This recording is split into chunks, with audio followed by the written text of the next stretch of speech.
Testing one check. Testing one check. My testing one check.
Testing one check. Ilham.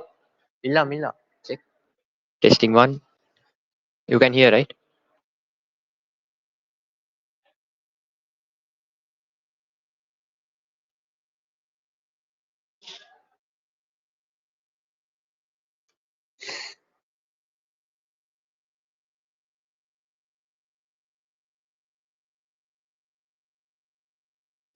Check.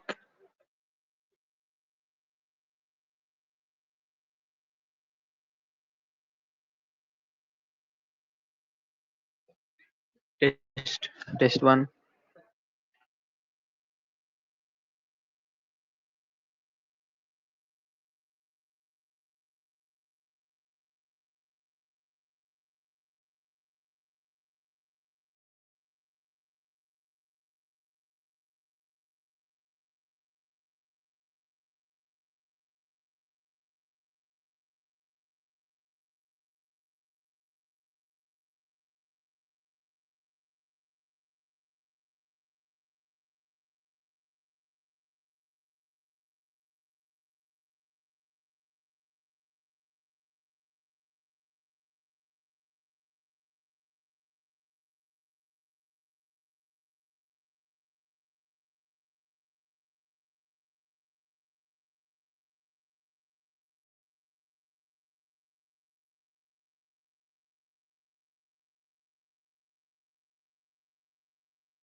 Checking the audio.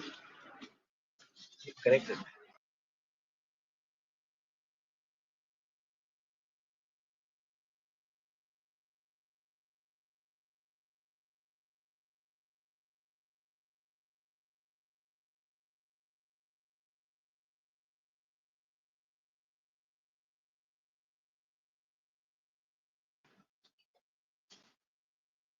Export.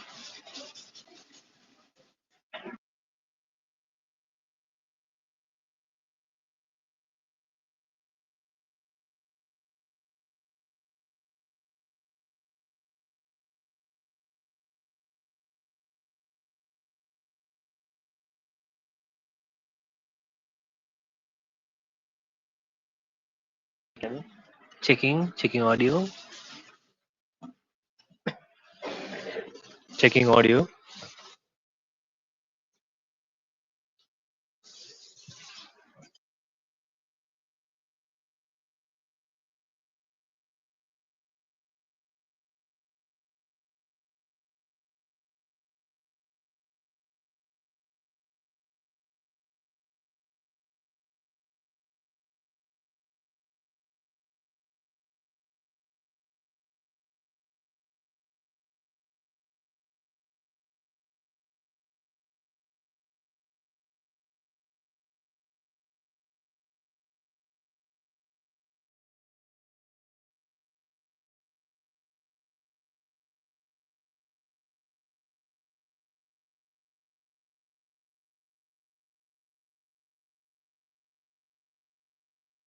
Audio check.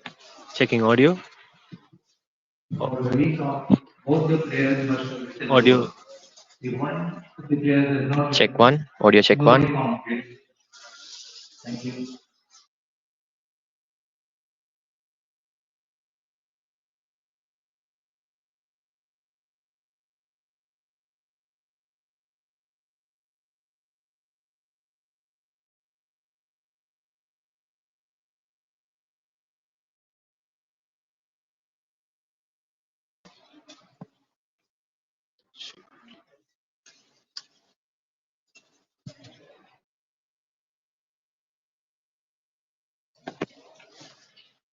Audio check.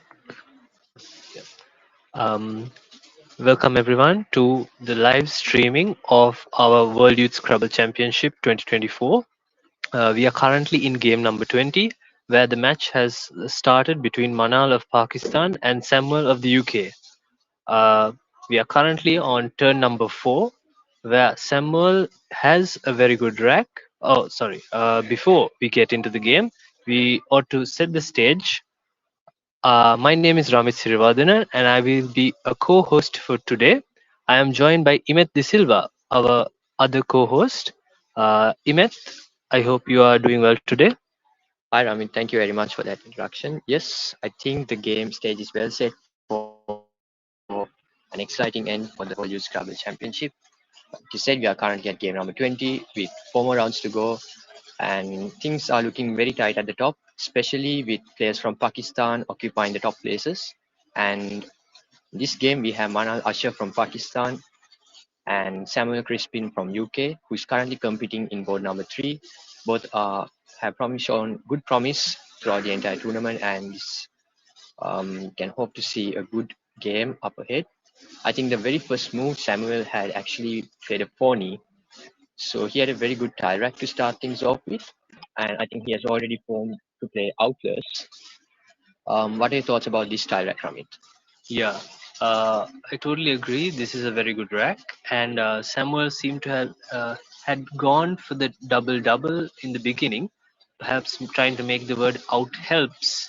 But Manal had successfully challenged it, and it had come off the board. And so Manal has full knowledge of his rack, of Samuel's rack, but knows that she cannot block it. Instead, as Imet pointed out, Samuel will have bingos such as outlets and various other bingos such as tousled, all making the hook to hokey, pluralizing it. And yeah, let's see what Samuel does right now. Yeah, and I think following up Samuel's bingo, um, Manaal also has a really good set of tiles, and she has already formed her tile rack to form out the word believer, I believe, with the floating E from wind. So with both the players having the blank, it's interesting to see with the S open on the double triple lane whether Manaal will try to get a double triple. So I think this is a very interesting time to see, to check out the best possible option for her in this case. And the blank, I believe, is okay. It's a challenge. What do you think the blank is from it? Um, I'm not sure yet. Do you think it could be R? That doesn't look like a bingo to me. Maybe it's a B. Uh, Tubeless. Uh, Yeah, I don't think there is such a word with existing with the blank with this formation. We'll hmm. have to see whether this word will come out of the board or whether it will remain in the board. Yes. Samuel not going for the S hook onto Hoki, instead choosing to play alongside Wind. But whether this proves fatal, we will see. No, it looks like the play is in fact valid. So we ought to get confirmation soon on what the blank is. Okay, very interesting play by Samuel. Yes, showing off some good word knowledge on the part of Samuel. Uh, but it looks like Manal will punish uh, this play. Maybe not through the triple triple, but she has a very good rack of her own. Okay, so the blank is in fact a P. It's a P to pillows. Very nice word.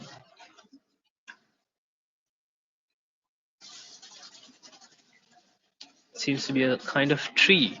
Kind of a tree. Yes. Yes, interesting word. Samuel showing his vocabulary skills here. And I think that Yes, scored roughly 75 points, an ideal start for him. indeed.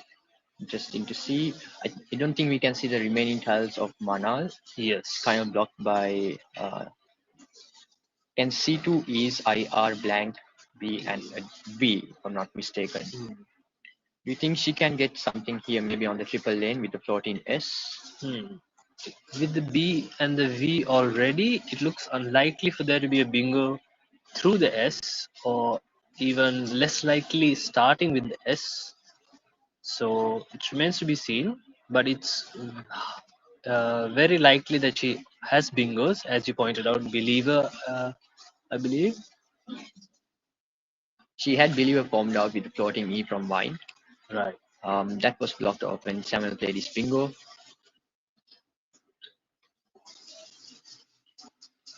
Do you think breves is a word?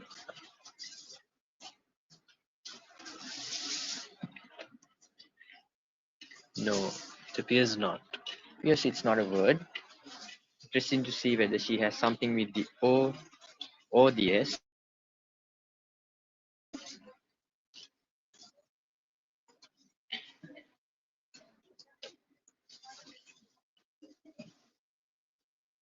Yes, and giving some context while our players decide on their plays. So we are in round number 20. We are currently in round number 20 with 4 more rounds to go, including this one. And as mentioned before, the youth players from Pakistan are dominating the top 10 with 3 players in the top 5. And until Mana plays a move to give a bit of context about the competition. So for the World Youth Scrabble Championship 2024, we have 15 countries taking part. The competition is currently taking place at Citrus Vascado in Sri Lanka. And this is the third day. We have had games spanning from the 6th of September to the 8th of September. And out of the 15 countries, I think probably, if I'm not mistaken, an increase in the number of countries, which is good to see in terms of Scrabble being developed in other countries. And it's always nice to see a lot of countries taking part in a competition like this. And if I'm not mistaken, Namit, I think we have 130 odd or 140 odd players taking part this Yes, time. yes, we do. So the numbers are also increasing, which is good to see. And it's always nice to see youth Scrabble expanding furthermore. So hopefully, if we can expect to see the numbers increasing for future WICs as well. And yeah, we can see Manaal opting to play Vice, getting rid of the V. In fact, she had several bingos available. With the floating S, she had B Shiver, and with the O, the floating O from Q plus, she had Overbite. Yes. So Yes, both of those plays would have the desired effect of blocking the triple lane or taking up the triple lane. But instead, Manaal opted to simply use the triple lane herself, removing any threat of a triple triple. And yeah, we see Samuel balancing his track, getting rid of the clunky consonants, and scoring very well at the same time, with the Y overlap being doubled. yep, that's a decent score. I think that Yeah. score is roughly close to 30 points.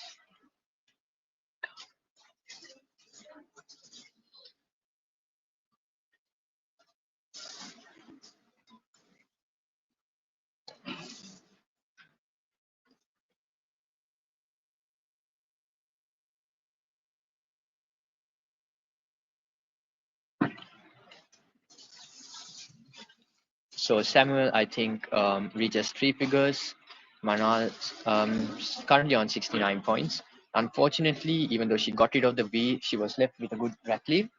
But she's met with the C and Y. So the high rack of Manal is currently a bit on the clunky side, and it's a bit too consonant heavy as well. The blank provides Yes. a bit more flexibility, but Yes. she might want to get rid of more of those consonants. And a very nice play, Mhm. V by RL. Do you think that's a word, Rami? Yes, that is a word. Um, but Manal deciding against it, perhaps being unsure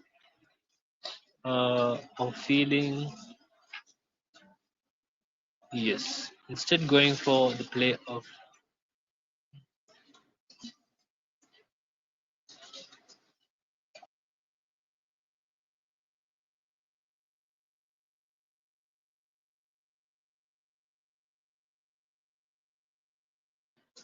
She instead go with buns, scoring 25 points. hmm,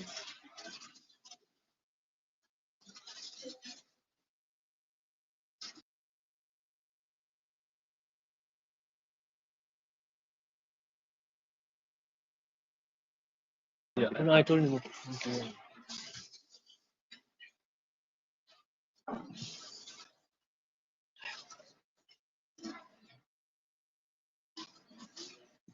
And I think Samuel early on had formed jet tags. I think the word he was probably hoping to get was jet lags. Unfortunately, the duplicate T on the way. That would have been a nice word to start things off with. Hmm. Is jet lag the word, or do you think jet lag wouldn't take an S? Jet lag, of course. Jet lag, of course, is a word. Yes. In fact, it takes a S. That would have been a nice bingo. Hmm. And I believe Yom does not take an S, so it only takes the P, if I'm not mistaken. Yep, spot on, Rami. And Samu seems to have made this mistake. Yep, So Manal immediately challenging me. Wow, that yes, was fast. I think one thing the youth players had to be very cautious when playing the WIC is the fact that it's free challenge and that you have to be 100% sure of the words you are going to play, because you know that your opponent is going to challenge you off for the slightest mistake. So you have to be very cautious, yes, regardless whether it's a three letter or a four letter or in fact a bingo. You're always going to get challenged off, even for the simplest of words. yes, I totally agree. The World Youth Scrabble Championship has been made free challenge, so players can challenge any word that they feel unsure of.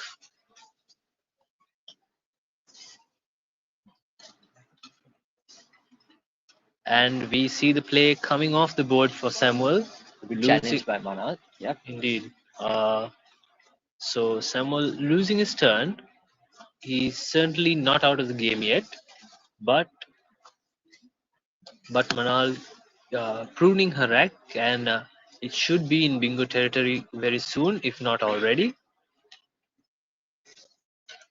But there are a lack of hooks on the board, with Yom not taking an S hook. But we do see that Manal has the P, which allows Yomp to be played. So if she does correctly identify this, she will know that she is in a very good position, especially if she holds on to the P in order to get a bingo next turn. But it looks like she is cashing it in right now Wow. In fact, Manaal goes on to play her only playable bingo of Priorly. and correctly hooking Yomp. That is brilliant. Absolutely brilliant. Yes, And Samuel, I think, opts not to challenge it. yes. Samuel perhaps also understanding that both of these words are valid and a sign of respect for a fellow skilled player, opting not to challenge it and instead uh, chooses to play Jetty, scoring quite well. And he's certainly not out of it yet because he was able to bingo first, and Manal was playing a game of catch up from over there. Yep, a nice follow up by Samuel after Manal's brilliant play of Priorly. And Manal considering whether Jetty is a valid word, whether or not she should be challenging that. Yes, Samuel is on She hold. opts to challenge just to double check whether that word is there. Yes,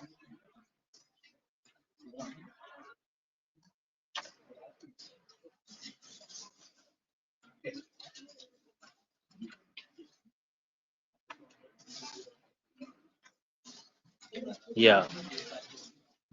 So we see that the game is brought within 20 points.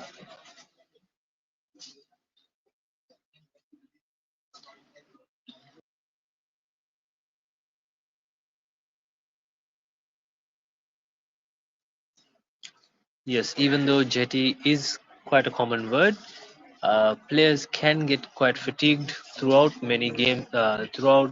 playing many games, and so can choose to challenge any words that they aren't sure of.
Okay, a current update on the scores. Manal on 170 and Samuel on 150 points. And it seems like it's Samuel's turn.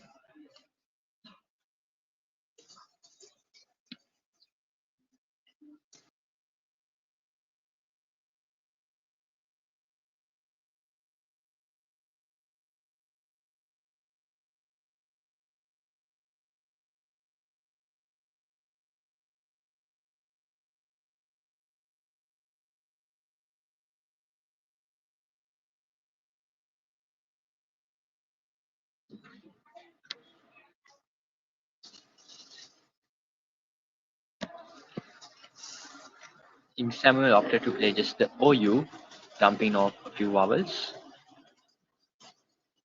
We are yet to see Manal's remaining tiles. I can see a T or DEL. Yes, I believe it was Manal who has played OU, uh, Ronin Harak, and it is Samuel who plays Gaze. Gales. Um, yeah, keeping double S on his rack. two S's, A and a L. I think A scores a solid 40 odd points. It's a Hmm. good way to shed your power tile, and also the process save up some good tiles for the next few turns. Hmm. And it looks like a very good rack for Manaal.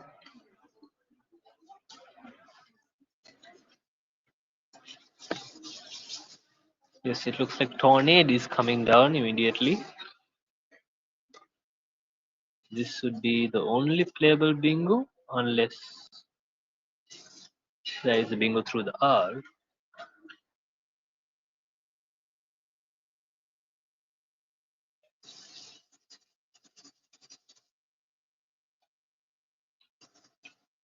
Yep, tornado is the only valid 7-letter word which you can make with this set of tiles, and I believe the only place you can play in the board as well. And Yes. spot on by Manal, and she takes an early lead into the game now in 250s.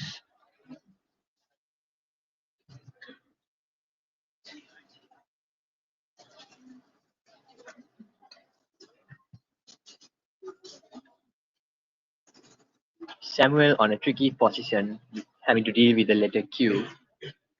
Interesting to see what he would try to play here. Yes.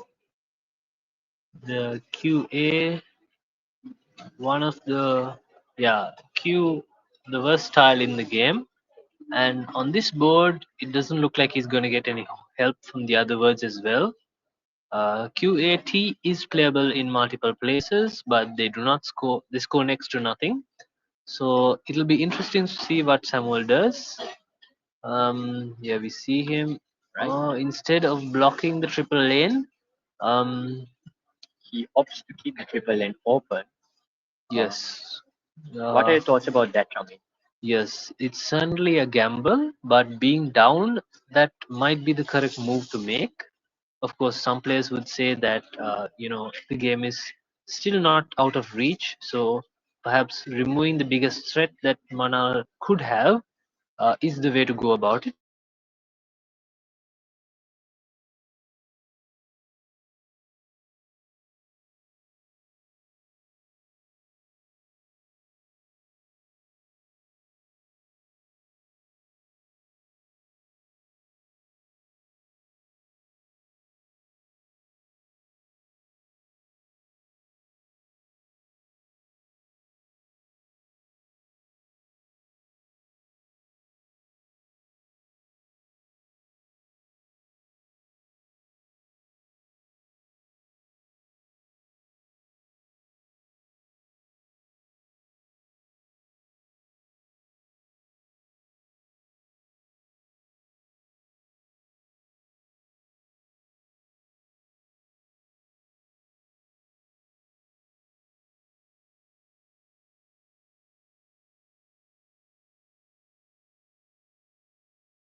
All right, sorry about that hold up. I think we had a few technical issues going on. And yes, as pointed out in the chat, Samuel finally playing Somitel. Yes, his only bingo with that rack. Briefly considering Marotis, but Maroti already being plural, I believe.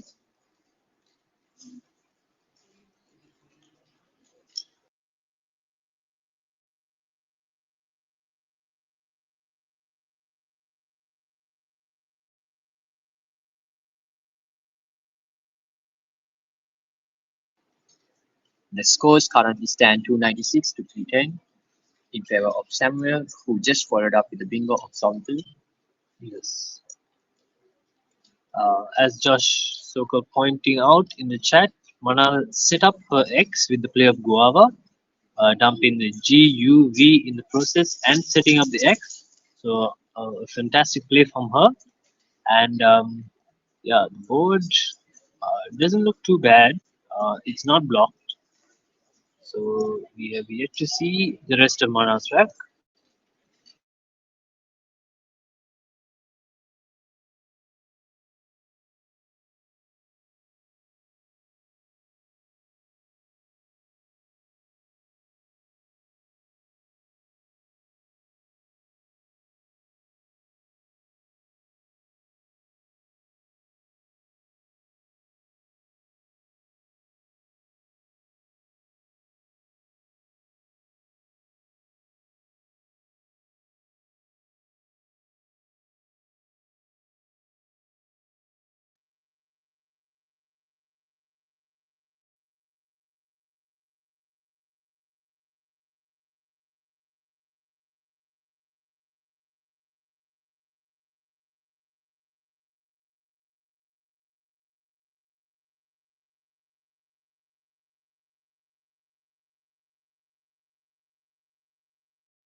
All right, and yep, Yes, Samuel with a good set of tiles. Do you think there's a bingo here, Rami?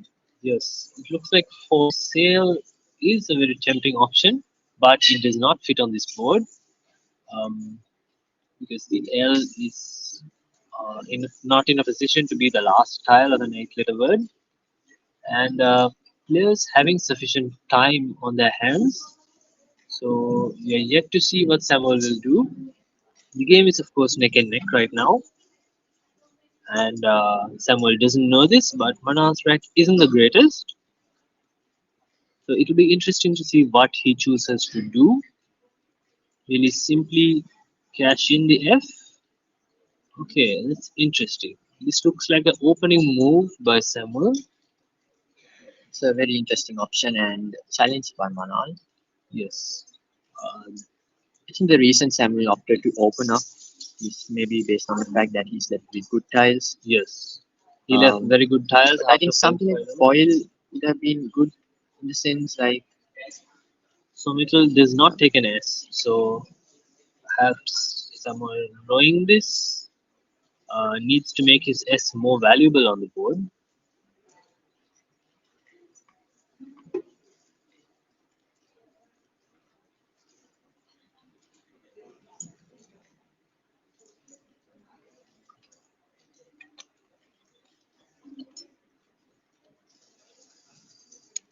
there's a suggestion from the chat. Flat, sorry, my bad. Flat, top left for 28 points. Seems to be a tempting option as well. Hmm. Playing on top of front. All right, interesting. So maybe Samuel's setup might work out. As we see, he now has earlies and realize in his style rack. Yes. Very good rack to be having.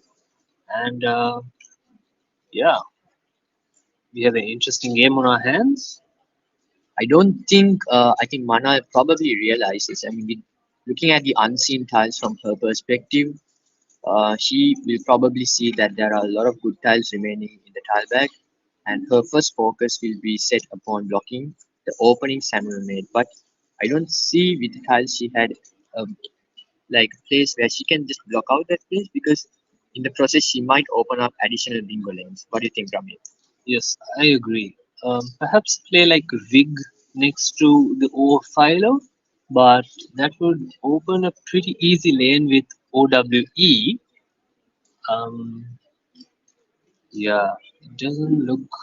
I think that was a brilliant setup by Samuel, given that he was trailing by points. It could have easily gone either way, but I think in this scenario, it kind of worked out in Samuel's favor.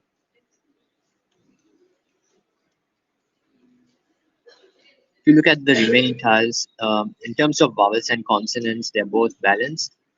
And okay,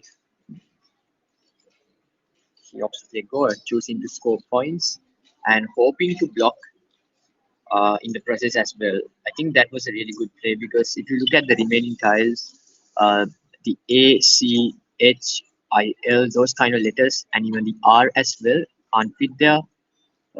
So I think from her perspective, she has done a good job in considering all those aspects. But still, we can expect to see earlys coming down by Samuel. Yeah.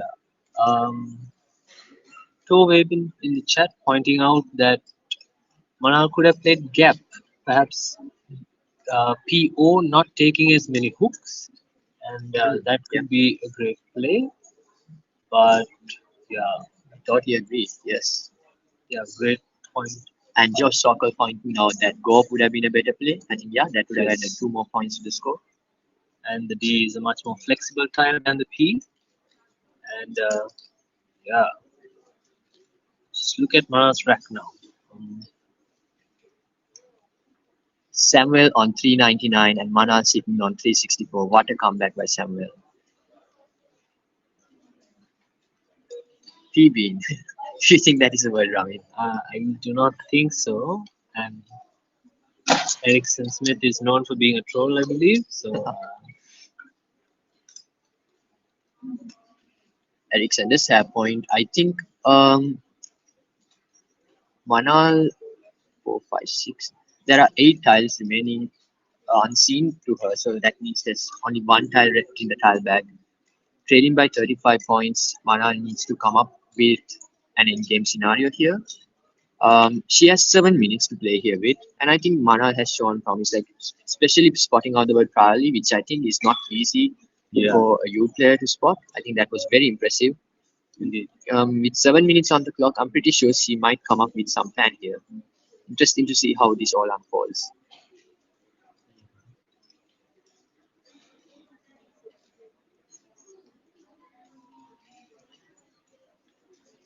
Tove been pointing out that P-Bean is in fact a word, and as Erickson Smith pointed out, fishing the eye could have been a chance that Manal could have taken, but instead, Manal choosing to take her chances with a closer game, and it'll be interesting to see whether she still stands a chance in this game. Um, obviously, Samuel not having a bingo of his own. Instead, we are down to our final tiles.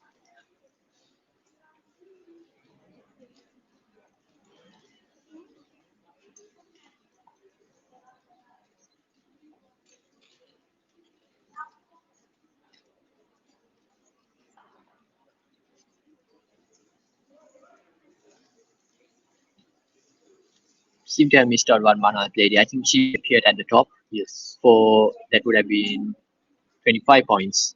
So that would take Manal's score to what I believe 389.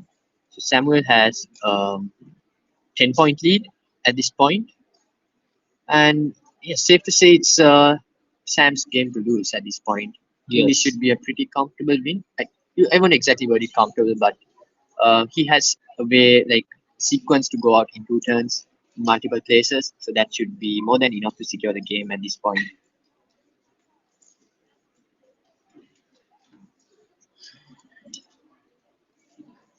I don't think Sam would to play a word, complex word. He might simply choose to play something like pawn at the bottom with early, or maybe can at the top with FA, also blocking out scoring lanes, setting up the C for his next turn with the H in his direct.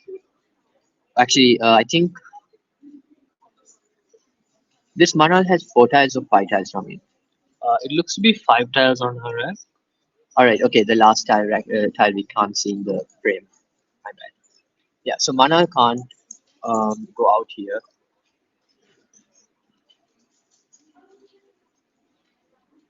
Anchor, okay. Yes. Samuel realizing that Mana cannot have a bingo with having only 5 tiles on her rack, and instead, yes, Samuel scoring as many points and getting rid of as many tiles as he can. 30 points, and that should secure the game. Yes, great game by these two players. Commenters pointing out that Mana a bit of an unlucky draw compared to Samuel's. And it turns out beat BWTE was very good. Okay, Manan opted to go with green, so that's 21 points. I think all Samuel has to do is just simply clear a two-letter word. What was the remaining? I think that was an N, if I'm not mistaken. And yes, chooses to play it in the highest scoring place, forming out of the zone, and that should give Samuel a very comfortable win in the end. I mean, what a comeback from it playing Sonic Hill, and that especially that opening with Philo with the good tiles in his tile. I think that was brilliant. It could have easily gone either way, but Yes. at that point, with him trailing by 30 points, that setup, I think that paid off well. And Sam showing nice sportsmanship, acknowledging that Manal indeed played a good game. So a lot of things to admire from this game. I mean, what are your thoughts? Yes, I totally agree, Amit. I think you covered everything that played really well.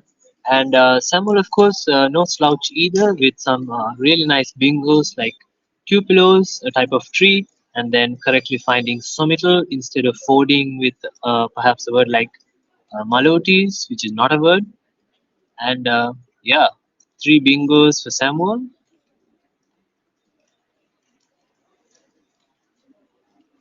Of course, Samuel phoning in the beginning with I think out helps was the double double that he tried to go for.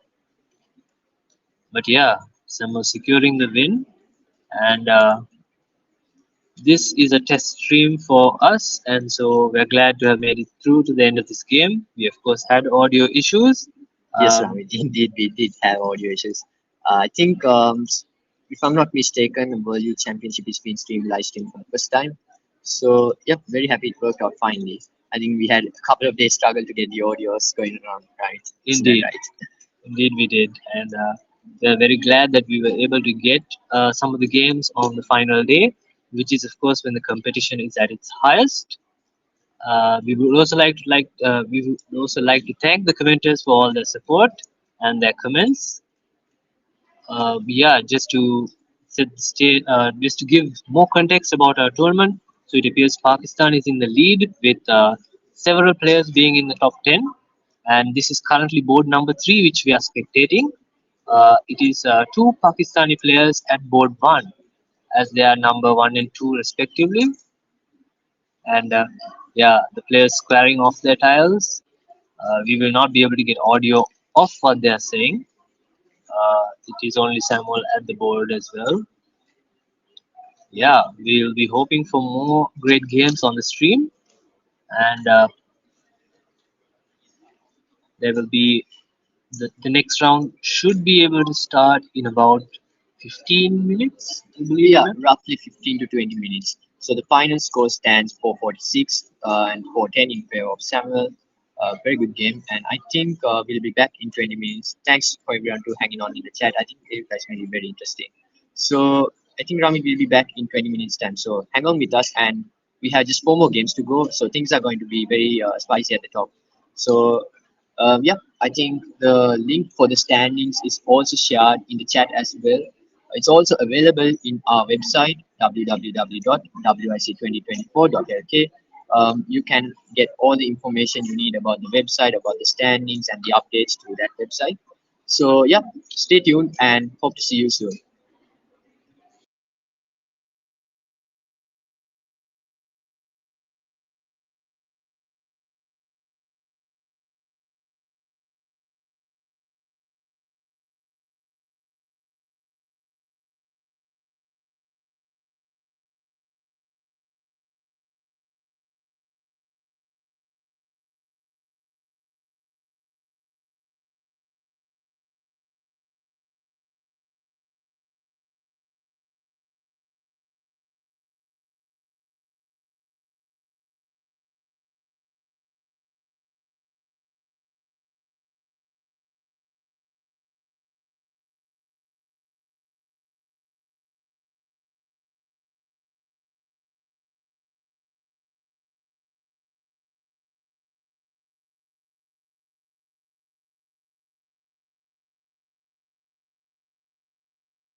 Hello everyone, welcome to the streaming of Game 21 of the 24 games that we have on for the World Youth Scrabble Championship.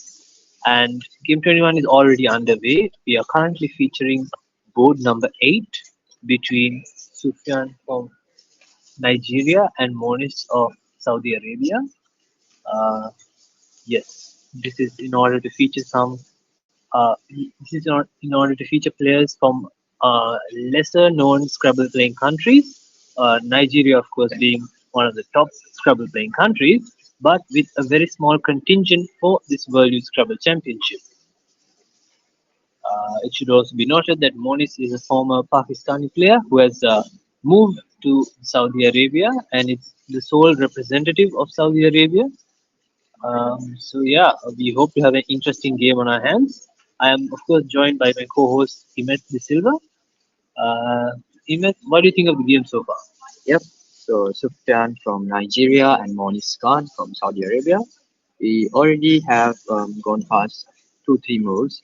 Sufian starting off with hand for 16 points, followed up by Yep by Monis and Sufian playing KA. So a very standard start, I would say. Yes, And yeah, both the players are off to a decent start. Just for clarification, Hasina, this is from board number 6. So all the players, teachers are from the top boards in this competition. Currently, Sufyan is within the top 10 as well as Monis Khan. And interesting to note that I think Sufyan Ramit, if I'm not mistaken, is yes, probably one of the highest rated best of youth players in this competition. is that correct? Yeah, if I remember correct, remember seeing his ratings as 1700s, if I'm not mistaken. Right. That's a really high rating for a youth player. So it's very interesting to see what he'll bring to the stream. And yeah, bingo for Monis. Beanies with yeps. And that is challenged off by Sufyan just for, I think, just to double check. I think both the players or to know that that particular play is valid. Indeed. With free challenge, you can always make sure of words that you aren't 100% sure of.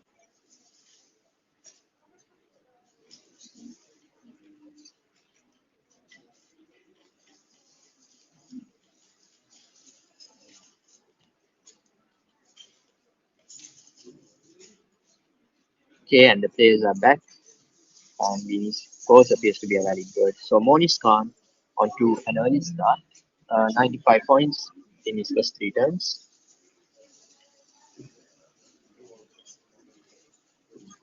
Just for clarification, because I was referring to Sufian from Nigeria. I'm not sure whether the ratings are actually provisional or non-provisional, but I remember seeing it's around thousands and hundreds. Yep, and thanks for the clarification. It is indeed board number 8, not board number 6. Apologies for that. Yeah. What do you feel of Sufyan's track this turn? Um, okay, that's a very tough track to deal with. For one thing, Rami, there's only one vowel, and the combination of the duplicate D's and L's maybe not the best to go with the letter V. So it's a very kind of tough track to deal with. And okay, standard play of wealth might do the trick, leaving good tiles of A and D and S. Yes. Yep, Sufyan has played one game, 10 game tournament, so that will be A provisional rating. provisional rating. Yeah. Uh, Monis Khan currently has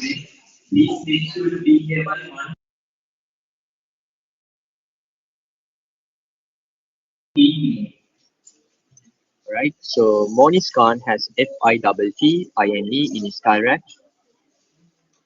Okay, currently it's been shadowed and we cannot see the tile rack clearly. So this will be the last game before lunch.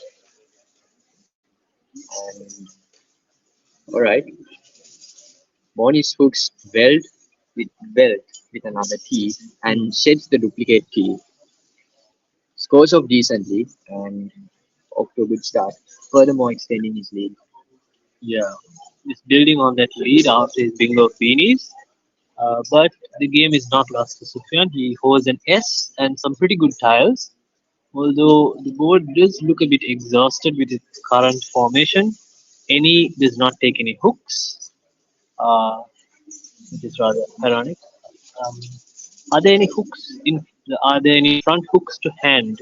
Smith?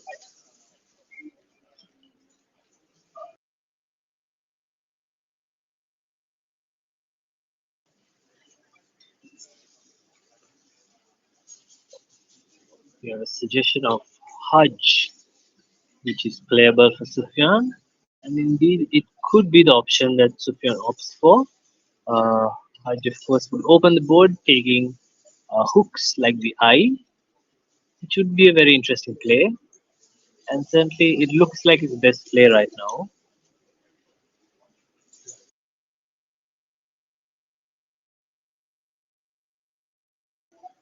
Okay, former North American national champion Josh Sokol suggesting that Jans might appear to be the best play here.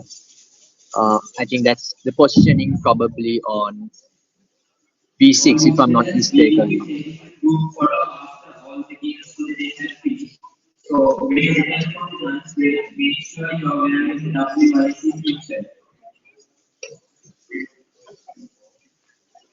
Yes, Jans would play with Ska, but Sufyan opting to hold on to his S and creating an S hook in the process. Instead, Sufyan opts to play Jin, Jin, keeping the S in his direct. And Jin takes quite a lot of back hooks, doesn't it? It does. It can take a I and a E and a S. Yep. So it takes several hooks. Yeah. Let's see how this game pans out. We currently see six of Monis' tiles. We will work on finding or shifting the rack back to its original position.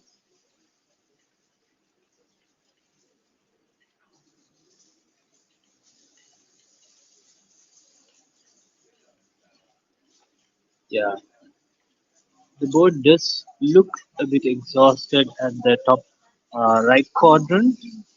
Uh, Words still do play alongside fit, but it would be hard to fit it over there. Nice pun there, Rami. Um, Thanks, Anil. Um, do you see this last and seventh tile of Monis Khan? Because that tile is not visible. I think it's Yes. letter N. Okay. It is a T, I believe. So T and yes, N. Okay, right. natty. Teaching, I'm not sure whether it's a word. I don't think there's anything with that. Yeah.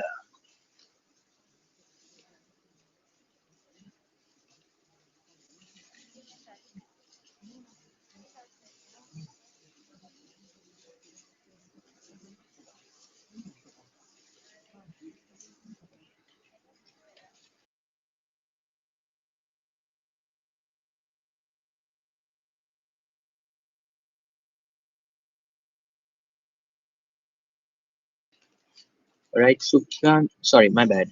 Monis going with anti, scoring 18 points, opening up few additional lanes, maybe flexible with his remaining tiles. Yes, indeed. He correctly opts not to hold on to ing and instead keeps a little more, keeps the e, which is probably the best style you could hold on to. And let's see what he draws in return. But in the meantime, we see Sufyan playing almost immediately. He plays Hoax, even though he has the option of adding on the ed at the end. Himmet, what do you think is the correct option? Playing Hoax or going for its past tense? Hoax. I think folks, both the options score decently. I mean, close to 30 points. Maybe Sufyan probably wanted to keep additional bingo options available in his direct, maybe with the ED ending, and especially with the board open with anti, there are floating I's and T's. So Yes. it might go well with the S, in particular words like IEST, those kind of common suffixes might go well with the ED combination. So Yes. perhaps that might have been the reason. Yes. Commenter is correctly pointing out that there would be almost no point in playing Hoaxed because it doesn't add any value except for three additional points and offers much better overlaps for his opponent. Perhaps the only consideration that could be considered is whether it's the D's synergy with the S, but of course at the higher level that is not as much of a concern.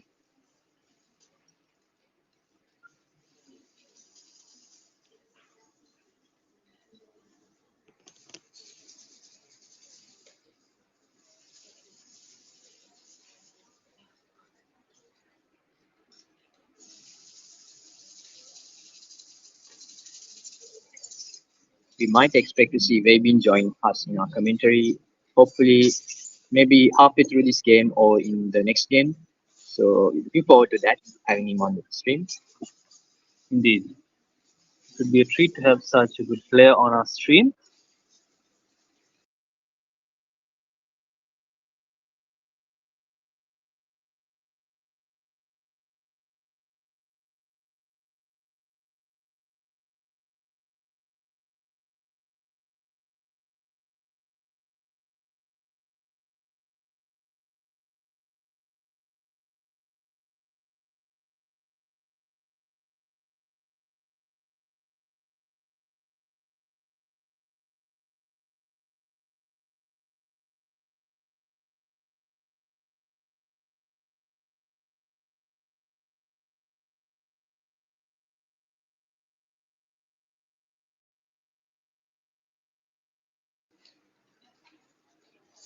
So, there is a confirmation that Webin will be joining us in our commentary. Forward to that. Currently, the score stands 162 to 99 in Monis Khan's favor.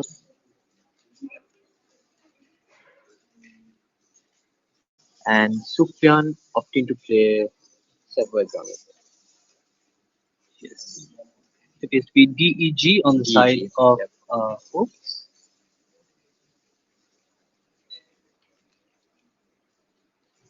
and yeah, it looks like a great option. He could have played GED in the same position. Perhaps, yeah, perhaps overlooking it, or perhaps deciding that this is the correct option. Maybe thinking that lag takes some front hooks, so it's a bit more risky. Uh, or perhaps the fact that deck does take an S hook. Perhaps that is what his thought process was. But maybe the Ratley was a bit too heavy on the vowel side in my for my liking. Yeah, Maybe something like DI would have done the trick here, but it does not take a S. So maybe something alternative would have been good. Maybe something like something that does not shed both the consonants at that point. Monis finding the nice seven-letter word recruit, but leaving one of his tiles on the rack. So yeah, this is more of a rack dump rather than a scoring attempt. Uh, the scores are still quite close. Monis is in the lead, maintains his lead, and blocks off perhaps the most threatening lane for eight-letter words. Uh, yeah, as Emmett pointed out, Sufyan has kept additional vowels on his rack, and it looks like he's drawn into not the best of racks. And let's see how he manages this rack. He's finding a very nice triple overlap, making the word alien. It's a very nice find. Sheds off three vowels, balances his direct. Oh, okay, he takes it back. Oh, he thinks about it a bit longer and decides to play Moyle in the same spot. Perhaps realizing that he's down and he needs to open the board a bit more. Monis opting to challenge that word just to double check. Yes, Moyle is valid and it will come back positive.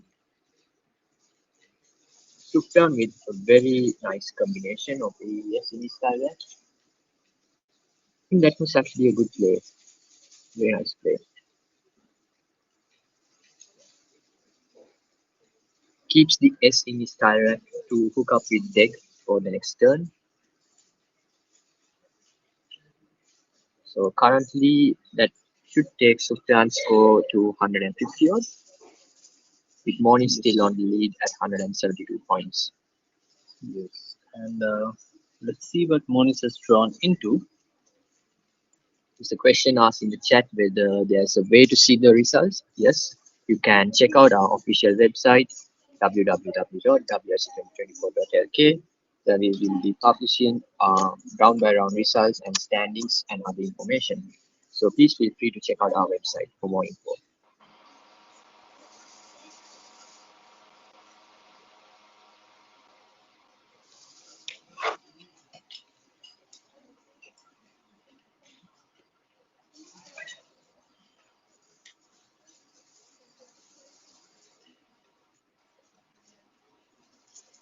Monis Khan opting to play dot. I believe that is a F. Dot, my bad.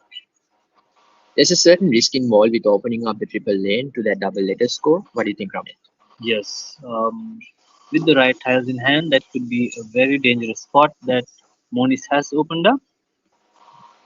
And I think we will see Sufian pouncing on it with the V in hand, but he might have to cash in the S.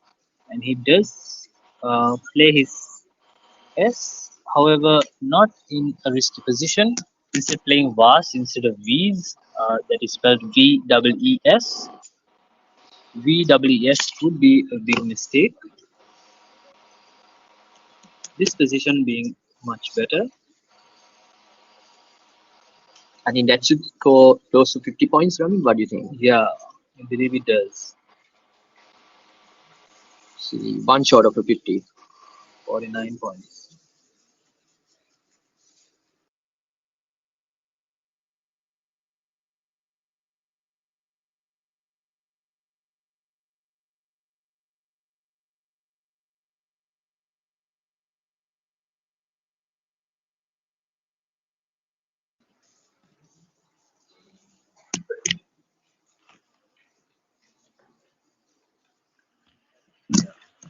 So there's only a 1 point difference between the two players. So very tight game.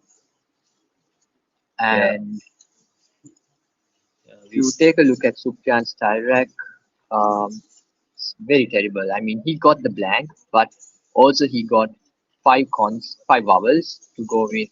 Maybe not the best of consonants. The letter Y. yes. Commentators pointing out that pretext through the E of Vas was missed. That is quite a big miss on part of Monis, and instead we see both players choosing to play their S for around 30 to 40 points, which is quite interesting. Players tend to hold on to the S for bingos, I think that and was a big miss, Ramit. yeah, Maybe instead of Storm, he could have opted to play something more high scoring like Cram. Furthermore, like opting to keep the S instead. Yeah, yeah, so very big miss by Monis Khan. And Sufyan immediately playing Eon, which is a valid word. No hesitation, it's not even a point, not even 5 seconds, and he has put down the bird. But yes, his style rack is still a bit heavy on the vowel side. WO, but the blank might provide some sort of a flexibility in the following turns. indeed,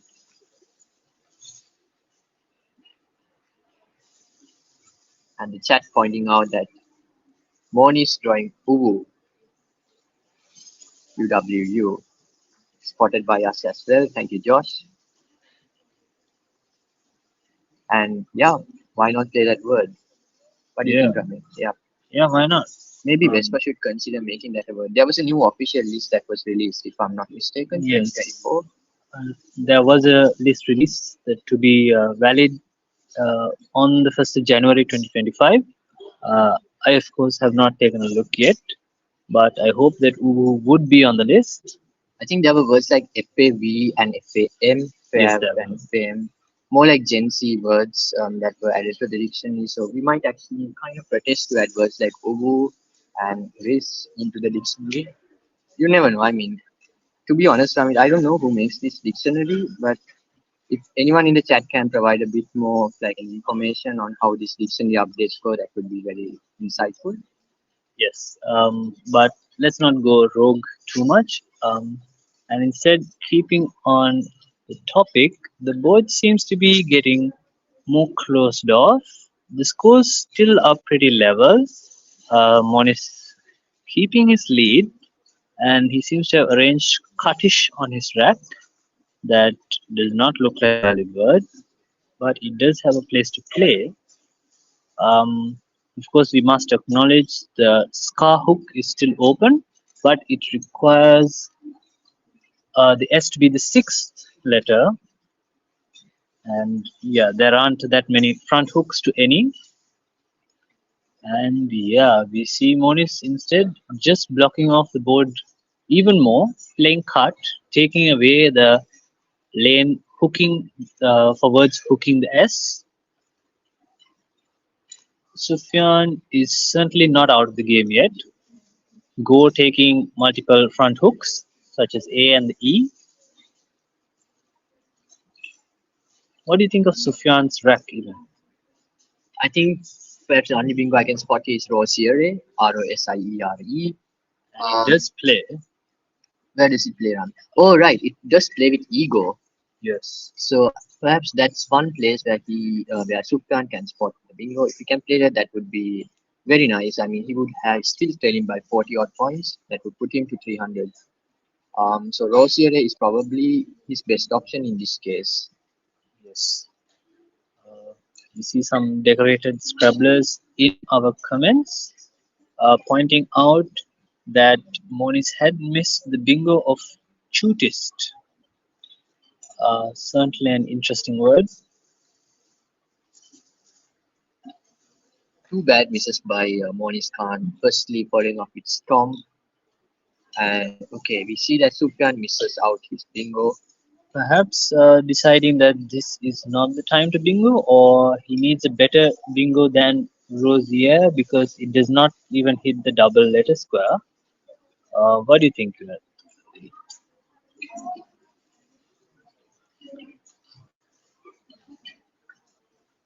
Yeah, but in the process, he does open up the triple lane. Did he have okay with the blank in his style? Right? I think that's the last blank, right? Ran? If I'm not mistaken. He plays Ram, Yes. and okay, we can actually see the unseen tiles on the top right hand side of the screen. Now I spotted it just a while back. All the G's are gone, and if you look at the remaining tiles, none of those tiles can come in front of Ram, if I'm not mistaken. So with the blank in his tile rack and the I, he might have thought he needed something ending with ing. So that was actually a good setup by Sufyan. If Monis can block the triple lane, which I think is actually difficult to do because of the OU ending with ROE. So Sufyan has made a brilliant setup there, and Mon is wisely blocking it out by playing wits, choosing to shed his S and blocking up that 7th spot where a bingo can fit through. Yes. That's a great block by Monis. This takes away any threats from the lane hooking go and the lane hooking ram as well. Ram, of course, taking hooks such as the D for dram and G for gram. But yeah, Monis with one stroke blocks both lanes, and this seems to be sealing the win for him. Do you see any other way that Sufyan can get back into this game? Um, will be very tough, Ramit, because like you said, there are no places where a 7 letter word can fit, and Monis currently has a lead of 53 points. It will be very tough to catch up to that with all the power ties. Actually, there's the Z and the Q remaining, so that Yes. might, to a certain extent, provide some sort of a boost if Sufyan can get that, especially considering that he has the last blank. Yes, I would agree. I think the only possible lane at this moment would be through the W or the H, but with heavy consonants such as those, they really need to be at the front of 8 letter words. Sufyan opted to play read. Maybe something like a fish like you are would have been preferably better, but maybe Yes. he did not want to keep that duplicate I in his direct. Yes. That might have been the reason. Do you think Sufyan is opting for plays that hook Ram and OU as well? because he seems to be pretty confident that there's a chance for him in this game. Instead, he does not blatantly fish off one tile. He does not seem to be opening more lanes by playing red. So it's a very interesting choice on the part of Sufyan. Yeah, Ramit, I mean, well spotted. INGS endings would certainly do the trick here for Sufyan. So there's a very Yes. tricky way he can secure the game, not exactly secure the game, but come back into the game by playing a bingo, hooking up Graham and Sau. But Monis, I think, with the Q and U in his style rack, might quickly be quick to spot out Quer on A4 for 48 points. And I think Yes. that should secure the game for Monis. Yes. It's pointed out in the chat, it might be very difficult to spot nine letter words with double E endings. Even with the blank in Sufyan's style rack, he already has two E's, so that might be a bit difficult. Yeah. If you have finished the games, please leave the playing area.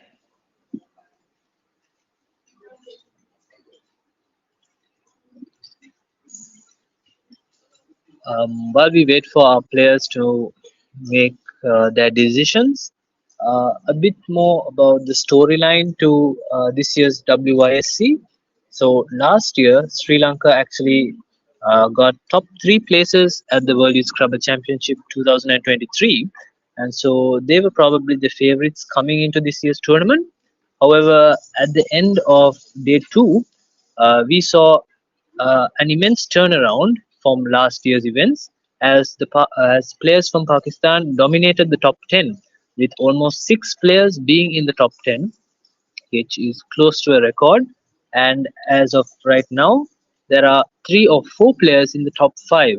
So yeah, it does create quite a compelling storyline for this year's World Youth Scrabble Championship. Do you think there's still a chance for any other countries at this event? Mel? I think in the context of round 21, Pakistan is clearly looking like favorites to win the tournament with a lot of their players in the top 10 positions. Sri Lanka and India are close competitors, but I think at the moment, Pakistan with a comfortable lead. So the next three games will be very crucial. And okay, there's an interesting option pointed out in the chat that narrates actually plays on the triple lane for Sufyan. Yeah, And spot that, that might bring him back into the game and certainly make it more interesting. yeah, and yeah, some great comments in the chat that even though Quer would score very high, the Z is still left in the bag, and Nereids would win the game for Sufyan. So yeah, if all that works out in the same order, we could see an amazing win for Sufyan being down so many points. And the first step unfolds. Yep, if Sufyan spots narrates, Yeah, Where takes Monis to 359, 95 points. Yep, that would certainly lose the game for Monis Khan. And if that happens, what a comeback would that have been? yeah, And what an unlucky, oh, did Sufyan spot that one? Okay. yes. So Sufyan still has plenty of time on his clock. He will realize that the tiles in the bag are over, and if Monis has tracked correctly, he will realize Sufyan's tiles are really, really good, and yeah, he might be um, crossing his fingers right now that Sufyan does not find this bingo. Tension for Monis Khan as he is powerless to do anything. He has six tiles. Sufyan has all the time in the world, 10 minutes. And Oh, we see okay, here right. Resind, perhaps? No, Resind does not play. Sufyan has certainly spotted the place where Yes, his winning combination is. He's looking, yes, he's looking. he's looking. Come on, you have all the time in the world. You have 10 minutes. Yes, there's no need to rush it. Um, I think the chat might be rooting for Sufyan at this point. It would be yes, amazing to see a comeback win from this position. trailing by 95 points and winning in the last turn. Have you come across such game situations, Ramit, where you lose a game like that? Yeah, And what sort of thought process goes into you? Something like that happens to you. yeah. I think I've only won one game in that manner, and that game still stays with me. It was also a word that I wasn't sure of. It was the word beastie. So that was a very memorable game for me. A bit different for Sufyan here. He definitely knows the bingos with resigned or deniers and all those other words that form with the D as the blank. So it's just a matter of remembering the front hooks to ram and uh, taking his time to find the. I think Nereid would be the only Once again, playable if bingo. you have finished your round, please locate the playing area. So this is currently board number 8. We also hope to bring more top level games of our competition next round. Next round ought to start in about an hour or so. So there will be an hour's break. Um, Yeah, it will be lunch break after this round, and the last two rounds will be broadcast in the top table. yes. Monis looks very tense. I think he. Do you think he probably spotted? So he obviously tile tracked and identified Sufyan's tile racks. Yes. Um, very tense 8 minutes for Monis. Narrage is certainly one option. Can the chat spot any other options that perhaps um, fits into that particular lane? Oh, this. Uh, uh, I do not know whether this is a sign of Sufyan throwing in the towel, unless he knows some nine-letter words. Would be He incredible to. started playing down his towel. Yes, as Josh pointing out, Sufyan has a tough choice between looking for a win or having lunch. To be honest, not only Sufyan, we are also very hungry Yes, from morning runs, isn't that right? yes, all of us looking forward to lunch. Lunch. Sufyan wisely taking back his tiles. Something a lot of players do is write down these racks, especially with the blank, and take time thinking of, oh, Sufyan going for it once again, keeping us E all N T in O R. suspense. He knows he's been live streamed running. I think Yes, he can't do this. Come on. yeah. He's taking it back again. Okay, now it's a I, but Okay. that's IR is not a valid word.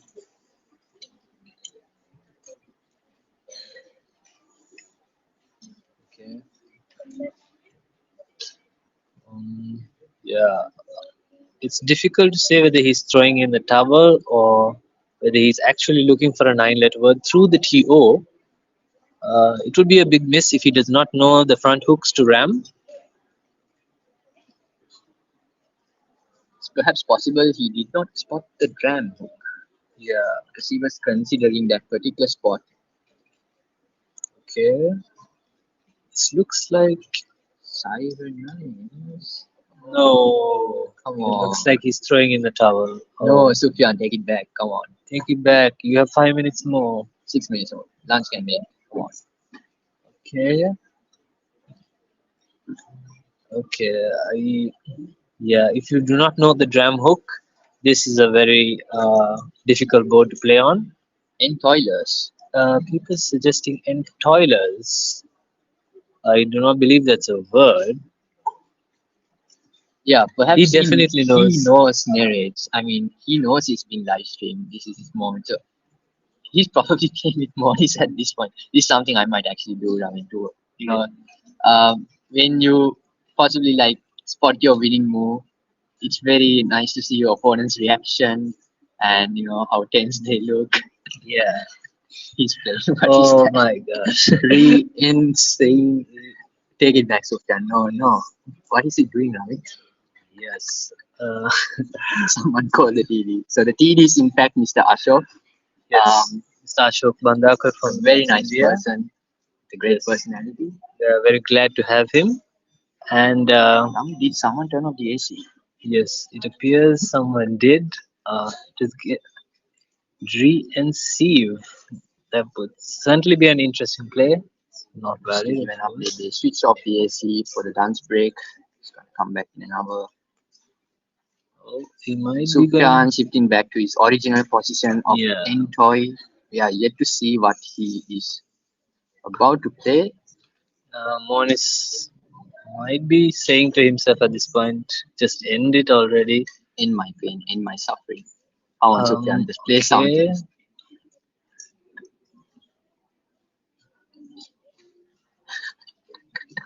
What is that, right? Yes. He has 4 more minutes. Sufyan, what are you doing? Okay. No, it's fine, SFSL. That's fine. We can wait. Okay. This could be. What do you think the blank is? And it's certainly not a valid word.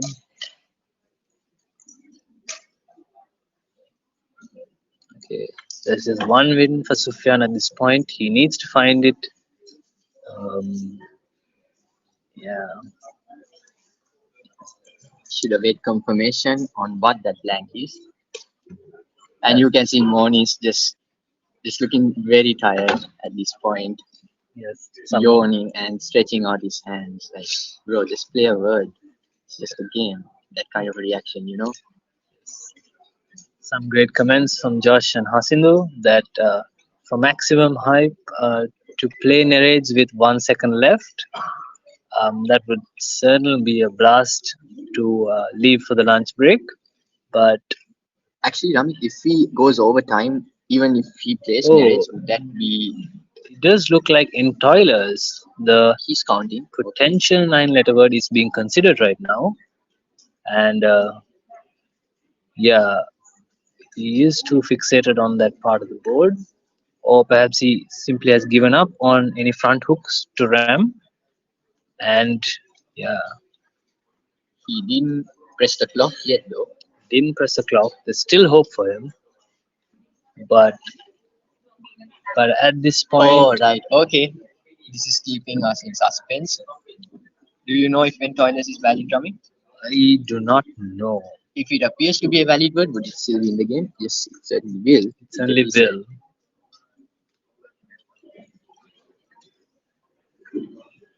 Nope, and it comes right off. Sufyan will be kicking himself later when he realizes there are front hooks to ram. But yeah, tough game. Tough game to Sufyan, and Monis now secured in the game simply Yes, by playing a two-letter word. and scoring 40 points in the process. Yep, that's game over. But it was certainly an entertaining game. There was chances. Oh, what's this? Has he? Oh, oh no! You're joking me, right? Sufyan, now you spot narrates. Wow. What? Yeah. Sufyan, what are you doing, man? It would be very, very unfortunate. He's going for another Okay. tie. Okay, okay. He does not stand a chance to win now. Now that Monis has offloaded the Z and scored 40 points in the process. Sufyan actually had narrates form. Maybe Ramit is having doubts on whether dram is a valid word. Yes, that's most probably what's happening. Most definitely what's happening, really. And yeah, he's throwing in the towel right now. And yeah, he had his chance and it just didn't work out for him. But that was an entertaining game, don't you think so, Iman? Very entertaining last 10 minutes, keeping us all in suspense.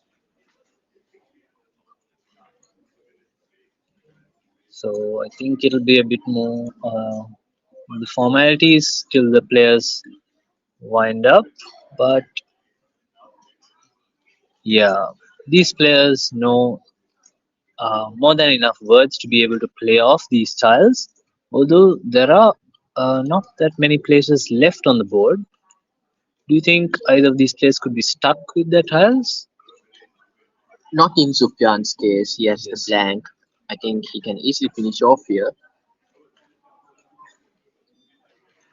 Actually, he might as well just go for that dram hook if he was not sure of it, because he might, he was never going to win the game anyway. So why not take the chance? He should have maybe just done that. Yes, at least he would have brought the margin very well within reach, or not within reach rather, just brought the margin closer.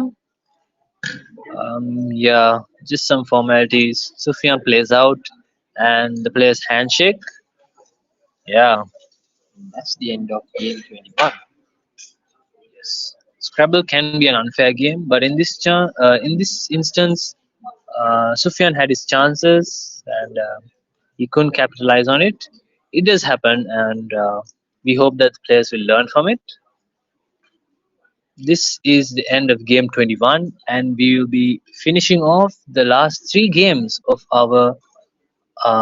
the World Youth Scrabble Championship after our lunch break, which is scheduled to be ending in an hour's time. So we will be starting, or we will be resuming the stream in 1 hour, perhaps less than an hour. Do you think, Emir?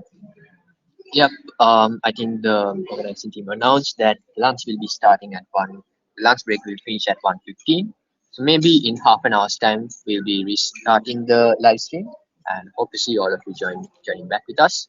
So yep, an interesting game, just like Rami pointed out. Final scores 419 to 310 in favor of Monis Khan, Yeah. and that concludes game 21. And hopefully, we'll be having Wavin joining us for the last three games. So certainly stay tuned with us. It's going to be the top table, and we still don't know who's going to be the new World Youth Scrabble champion. So stay tuned for that. And thank you very much for joining us in our live stream. Thank you, everyone.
Hi, say sound.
Alright everyone, welcome back to game number 22 versus Affan Salman versus Adheesha Nayaka.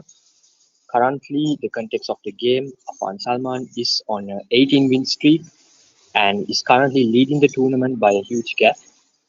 Adheesha Nayaka on 15 wins. So Affan is on a very strong position to be this year's World Youth Scrabble champion. He's just one game away from being Gibsonized and being crowned as the WYSC champion. I don't think in the history of WYSC any player has been Gibsonized before. So this would be a very, very crucial game for Affan. And if Adheesha wins this game, he keeps himself alive in contest for the title as well. So joining us in the commentary, we have expert Scrabble player, Tor Webin. Mr. Webin, how are you today? Hi, I'm feeling slightly better. I mean, I was under the weather in the last few days, but uh, I'm just, yeah, pretty awed at the standard of Scrabble that's on display in this game and in the previous games as well. Yeah, thank you very much for joining us, Mr. Webin. And I would like to thank on behalf of the Scrabble Federation for taking your time and even bearing with us yesterday amidst the technical delays. So the game is already halfway done with Affan on a slight lead of 267 to Adheesha's 228. What are your thoughts so far on this game? We have already seen a lot of bingos placed on the board. Yeah, pretty high standards, I would say. I mean, you look at the kind of words that are being played. If I'm not wrong, Disha started with sedated, and then but Affan actually caught up with so many. I think at least three bingos of his own. Anodize, Toolcase, and Saluing, and Adisha getting back with Harem, Strafe, but still a bingo behind. And his rack doesn't look that good, but it's still some way to go. He can still perhaps manage his rack to something that's a little bit more friendly for him to catch up. But Afan's rack looks pretty good. So I think he's going to continue to score and keep the pressure up. What about you? Any thoughts about this? I think the board is not displaying that correctly at my I end. think, like you said, the very first thing we notice in this board is the. I think currently the board is not visible, so I think our team will be checking on that. Like you pointed out, Rabin, I think the number of bingos alone in the first turns showcases the skills and the vocabulary of these two players, Adheesha and Affan, considered as very high-rated players in both their respective countries. So words like toolcase and Stravy, which is not very easy to spot, particularly for a youth player. And I think that just shows the level of dedication when it comes to studying and memorizing words. So currently, Affan with the advantage of the game. I think uh, the chat will need to wait for a bit.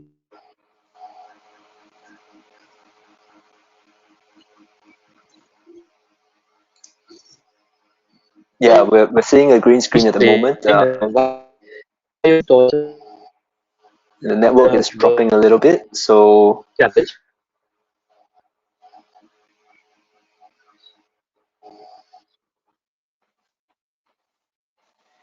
I'm not sure if I heard the question fully because I think the network could be the network over there. But uh, you asked about my experience, I suppose, many years back, which I probably can't remember very much. But I think that the times have are quite different now compared to last time. I think when I played the World Youth, there weren't so many tools such as Ziva and Quackle and even the online platform ISC. I mean, it was a good platform, but I mean now there's Google's and it comes with a free analyzer for everyone. So I think it's really allowing people to actually pick up the game uh, quite easily and actually get to a fairly high level. Uh, yeah, I think they're still trying to get the board camera as well as Afan's rack camera fixed. Hopefully everyone can bear with the technical difficulties.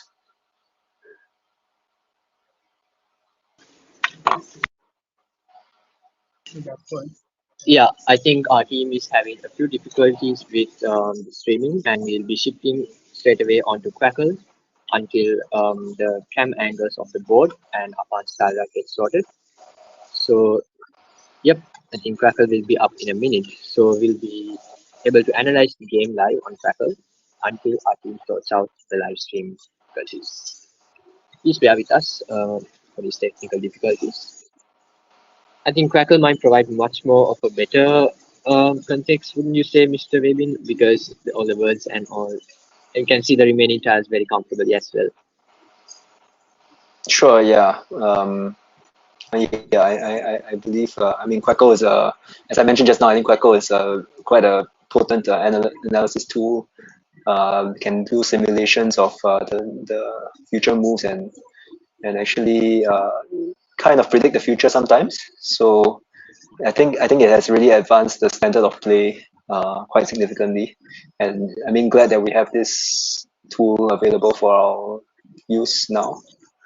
I well, I actually don't know if certain moves were made before this, but seems to be the same position that we saw just now. Has anything changed, or is it still like this?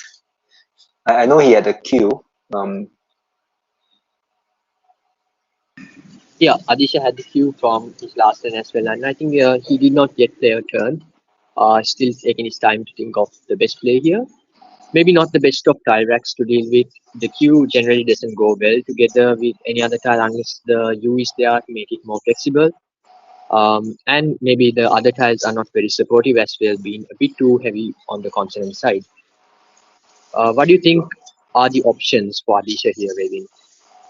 Oh, I see. Oh no, I just saw that the couple of moves were played. So he played crowd.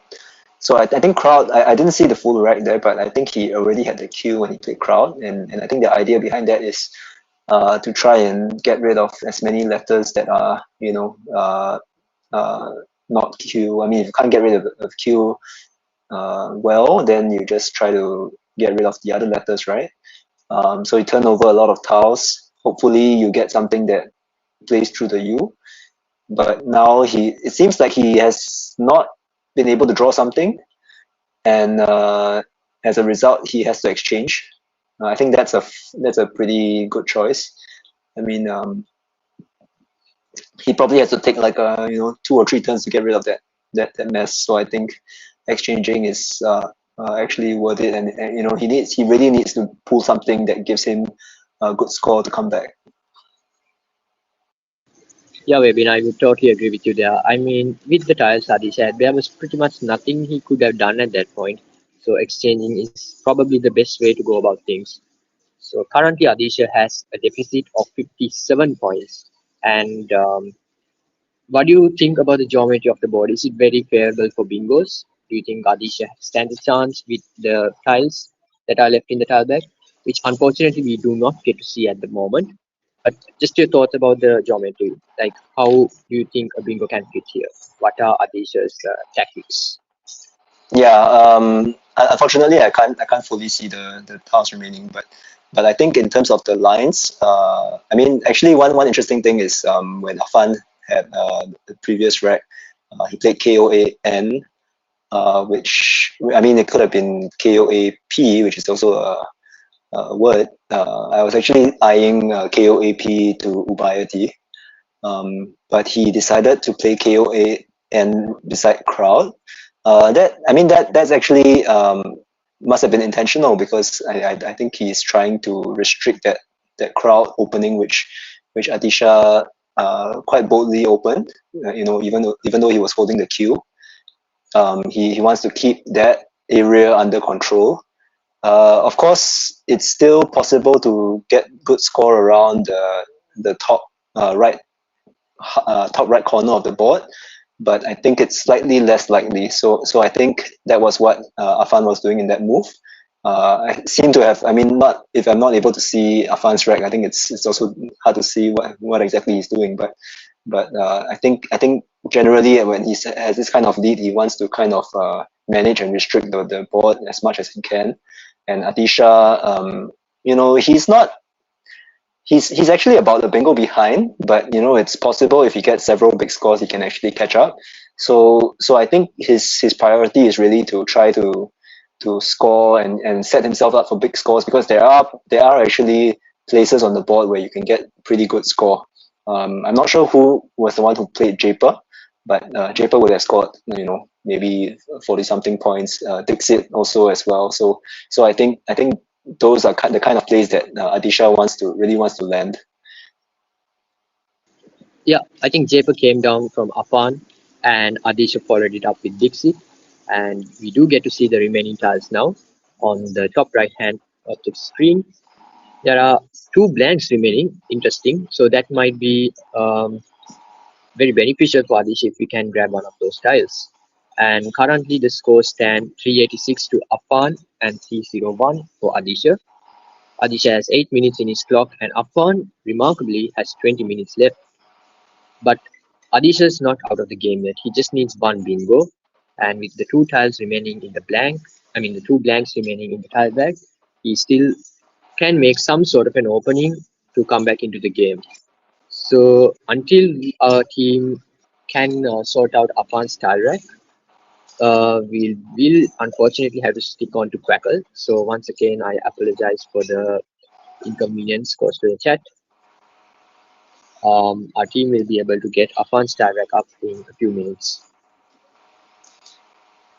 Yeah, I mean Adisha's position is really not something that anyone would want to be in. I think if you're like a bingo behind and then you see that there are two blanks left unseen, some of the psychology would kind of tell you that your opponent probably has one of them, and there are really not many tiles left unseen. So you're kind of like, if I really need to bingo myself, but if I open, it's possible that I will open up something for my opponent. So is it really worth opening, or should I just kind of try to manage the situation, not open up a bit too much? I think when you're talking about at this level, it's kind of championship. Every win really counts. In certain kinds of situations like this, you really just want to kind of grit your teeth and just play on and try to hope to draw the good tiles yourself. Because if you give up, sometimes it's going to be quite. You just lose the game and you have no chance of winning the championship. Yeah, but I think the downside is that you might lose more spread if your opponent actually holds the blanks. Yeah, I totally agree with you, Rabin. I mean, you have to fight down till the last tile is played, and this is a championship game. The outcome of this game will decide who the new World Scrabble champion will be within this round itself. Just to give an update to the chat, Afan's tile rack currently stands. Afan has one of the blanks, followed by a V, two I's, N, L, and a letter T, followed by one pointers and the letter V.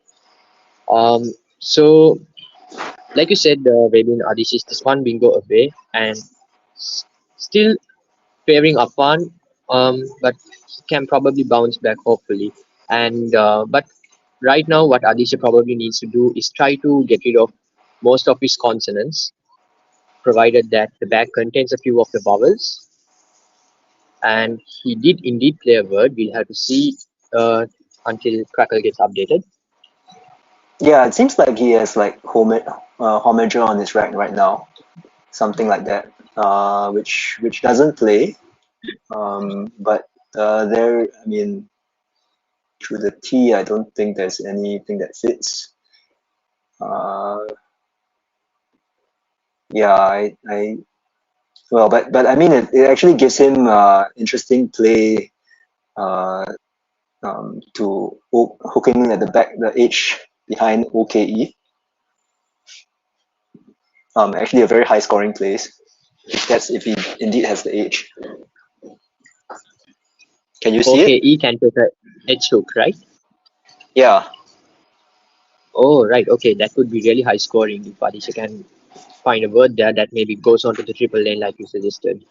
Yeah, Um, so that's he does have stuff like I mean two things that I see at least for now OMRAH and GERAH both I think will score 50 something easily, maybe 60. But so he really needs these things. I mean, not necessarily be bingos, but he didn't draw the blank, so he's still probably quite worried about his opponent bingoing. Yep, maybe the high scoring tiles like the 4 pointers and 3 pointers can make a big difference here. Especially, I mean, as far as I can see, only the last two lanes beneath the board, that is the 14th and 15th lane, they still appear as the only two 7 letter lanes that are favorable to make 8 letter words, as well as the triple lane when Adisha played Leng. So interesting to see what he might come up with here, given the fact that he's trailing by 52 points. With one thing though, the players might want to keep in mind is that the letter Q is remaining, and Affan in this situation, since he has two eyes, might want to hang on to one eye, just as a safeguard, just in case he gets the Q. What are your thoughts about that, Webin? Yeah, I mean, in this kind of situation, let me see how many letters are left. One, two, three, four, five, six, seven. One, two, three, four, five. It seem to be 5 letters left. I think if I were Afan, I would probably just play like 2 or 3 tiles at most, um, just to keep a little bit of suspense for my opponent as well. Um, because you I mean your opponent wouldn't know if you drew the Q, and you also don't want to draw the Q. So actually, I mean, if you play too many letters, I think it kind of really increases the chances of getting the Q. Yeah. So I think you want to avoid that. I Yeah. I mean, keeping the eye is useful, I guess. But I mean, if I think really generally your plan should be to just avoid it if possible. Get yourself a bingo if possible, um, through the T or something, and then maybe just play off the V somewhere. Just a small score will do. Yeah, I think he's also probably worried that his opponent has the other blank. Yep, perhaps the blank factor plays on the mind as well. Um, I think there's a suggestion in the chat that Adisha has probably formed out HOM to play whom on top of on the first lane with the W that would score a decent amount of 39 points and would further reduce the deficit and maybe put him in touching distance, but still not in a strong position. Yeah, In terms of if Afan's rack, maybe what do you think his best choices are? yeah, I mean for me, if it's a fun, it's probably just play some like 3 tiles or something, or maybe even 2 tiles. So something like I don't know. I would probably like play like some VIL somewhere. Like yeah. There are various places to play those letters off. Probably not real, but real is a little bit too open. Yeah, but I think even Vin is also possible. I mean, it blocks your T line, but you know, um, just anything that doesn't open too much for your opponent. I think the thing is that even if Adisha, he might see that Adisha could be setting up for an H when he played Ling. I'm not sure whether Adisha even saw that setup himself, but if so, it's a brilliant setup. But I think I think he should be able to outrun that, even if he uh, you know just plays 3 tiles right now. There was a suggestion in the chat to play Inti, but that would get Afan rid of both his eyes, and if he gets the Q, that might put him on a tricky situation. What do you think about that? Would you have considered playing Inti at this point, maybe? Oh, you mean Inti to block that line? Uh, I mean, it seems a bit risky, I think, because it's very possible that your opponent can just bingo through the T, and then you pick up like a few consonants, and then your game is kind of gone. Yeah. If I mean that's if you really think that that age is going to be a big threat, which it can be, I think. Um, you shouldn't underestimate this kind of plays, I think. Yeah, especially at such a high level. Affan taking his time here. I think for this particular turn alone, he has spent 5 minutes, and finally he makes his turn. We have to see what the update in Crackle is. Yeah, I mean, this is a play that I think actually Afan is doing it right. This is a play that you should actually spend a lot of time on. You should think about the various scenarios. So I think that you should look at the threads, right? The threads are the T, the T line. The I guess you can, it also fits 7 tiles, right? So you can also bingo to the I. Um, you can bingo to the L. You know, you can also oh, he decides to play just 2 tiles, TI. Oh, that's So actually that's he decides to block the lane for TI. I think probably, yeah. What do you think about that? It still leaves both the bottom lanes open for Adheesha. yeah, Um, that's very creative actually. Yeah, I think what it does is it. I mean, just now I was talking about not playing many tiles, right? So I think it doesn't play many tiles, which achieves that. It keeps a V, which is a slight minus, but it blocks that edge that he could be that Adisha could be setting up for. So actually, it's pretty creative. Um, actually, if I were Adisha, maybe I would just open another line and hope to draw, something like whom, which he had set up on his rack, and just try to, maybe you empty the bag and hope to draw the blanks and hope to get 2 spots for the bingo. That's one way of trying to get back into the game. Hope your opponent has drawn the queue. That's one way.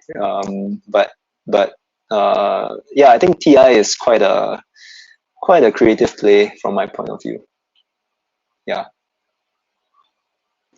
so Adisha has 4 minutes in his clock, and there are only 10 tiles unseen to him. So that means there are 3 tiles remaining in the bag. So time is running out for him. He will have to come up with some sort of strategy to stay alive in this game. Yeah, Affan, so I think what Affan has to do is just to block out the lanes and keep the lead, and just to guarantee himself the title of the World Scrabble champion. yeah, so if you see, interestingly enough, if Adisha plays something like whom, he will get the blank, and he may also get a bingo. I'm not sure whether it's an unblockable bingo, but I have to see what exactly is left. I think PO blank is unseen, right? So uh, it looks very close to a bingo. Definitely there should be something through the T, but from the M, the question is something from the M. Yeah, suggestions on the chat also of whom and pray. That's I think that's really one of the things he can consider. Yep, it will open up another additional lane and provide more options to Adisha and perhaps more thinking for Affan to do within his 12 minutes. Um,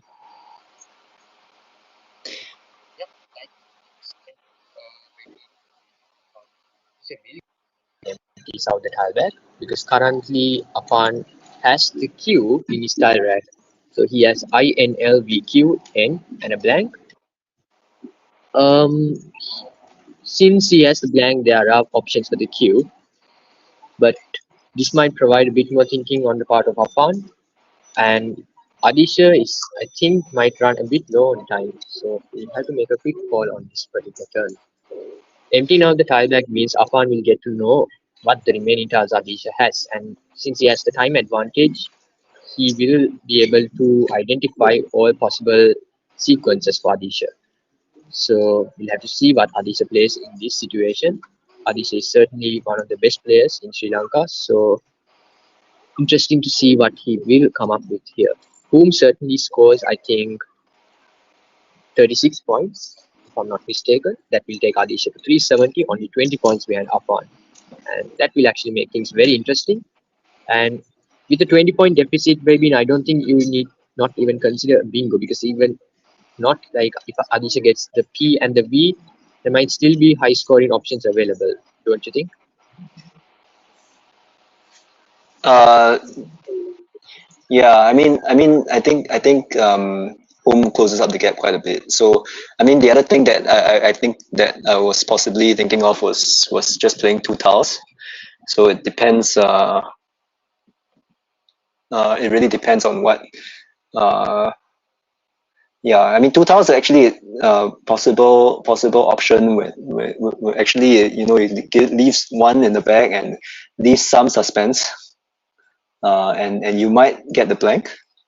Um, yeah, actually interesting. I think that some people in the chat are saying that there are no eights after, even if he plays home.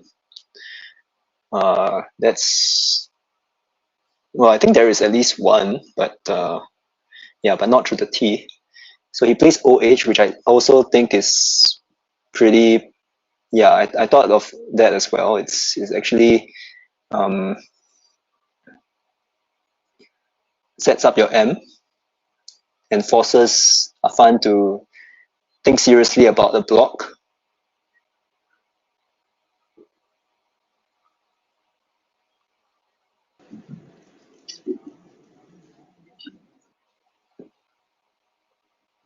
Yeah, Yep, this is really tense. very tense. I think now Adisha has bingos in two places, right? Is there any sort of seven-letter word you can spot where he can? Okay, he has the O as well in addition to the M, so I think he should be able to get bingos here. I think this should secure Adisha the game. I'm not quite sure. We'll have to do the calculations and see. But from my perspective, now the tiles do indeed favor Adisha. What do you think, Ravi? Yeah, trying to look for a bingo through the T and the I, but I'm a bit slow now these days. But I believe there should be something. Can anybody in the chat spot something?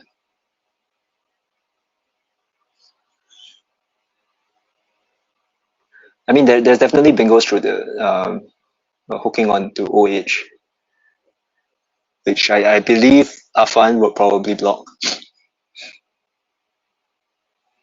playing something like chins or something. Yep, I think something like Mega Ron seems like one of the easy spots on the triple lane. So Affan might focus his attention to block that particular lane. There's also Goramis available on the bottom lane with the floating eye from Dixit. Ah, Adisha can okay. spot that. I think that will make things very interesting. Yeah, that's it's a high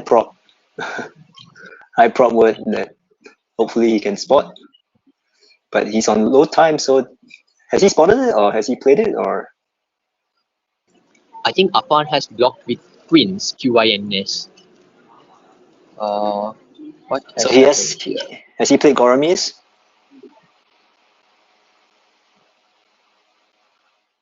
He has played Goramis, and I think we are yet to get an update on the score. Oh, that's Yes, amazing. indeed, it's a win for Adisha. That's amazing. Wow, That's really amazing. Yeah. what a comeback. Wow.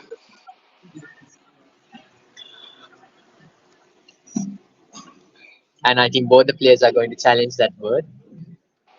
A very tense moment.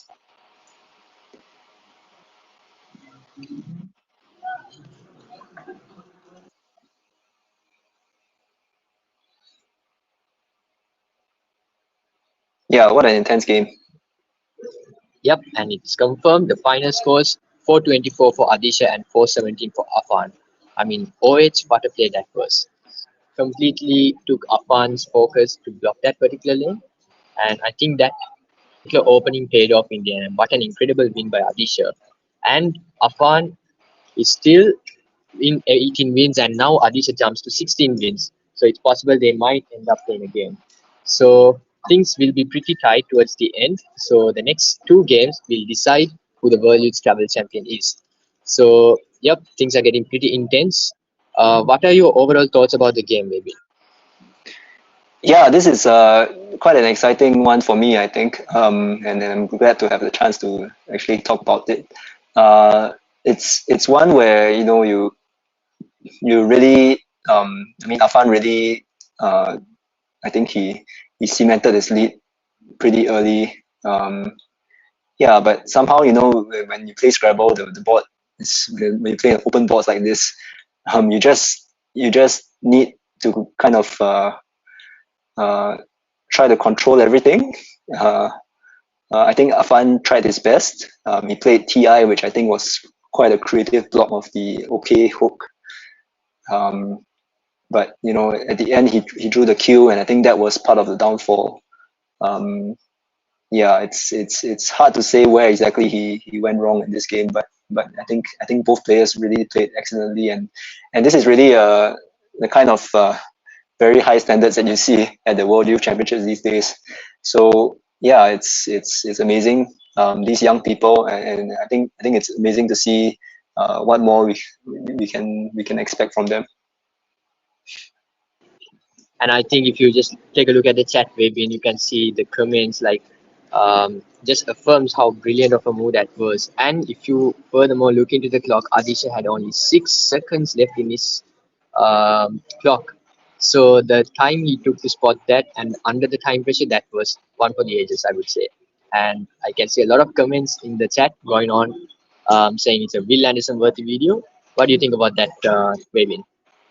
Yeah, I mean, I think for me, it's really between emptying the bag straight away, or just playing two tiles, and I think two tiles really leaving one in the bag rather than playing two tiles. I mean, it's the same thing, but I think just to explain conceptually why you leave one in the bag is really so that there is a bit of uncertainty, kind of um, two lines that you can play through.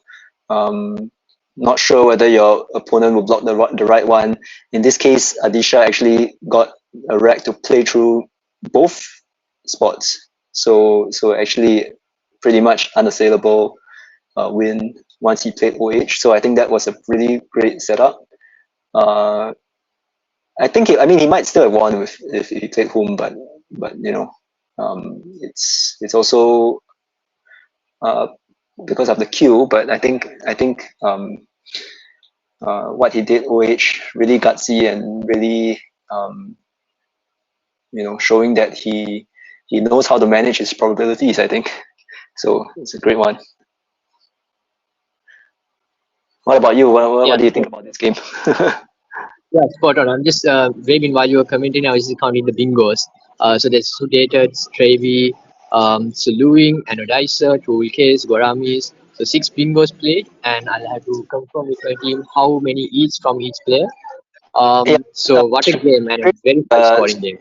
yeah, Strafe was a six-letter play, but 6 letters. I think he kept the C, but I think even if that wasn't a bingo, it's really not easy to see that kind of word uh, on the board. So I think the fact that he saw it and he played it so quickly, it's really brilliant play from Adisha. Yeah, what a brilliant game. And with 2 more games to go, things are very tense. And certainly stay tuned with us because we are still unsure who the champion will be.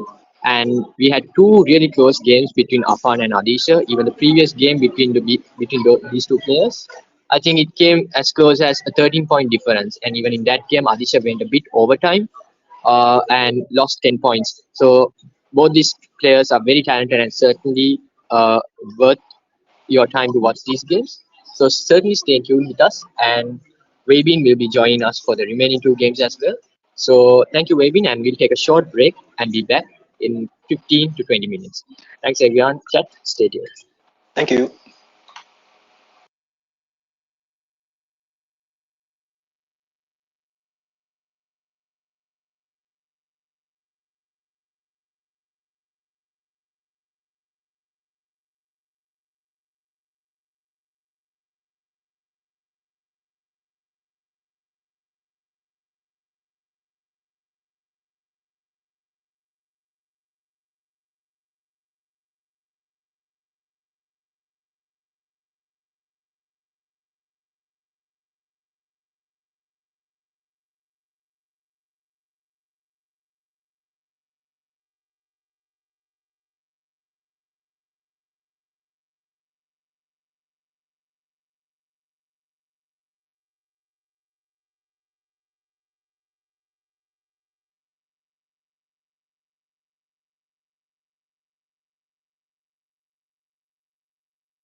Okay, hi. So we're getting into game 23 that started about a minute off the clock for both the players.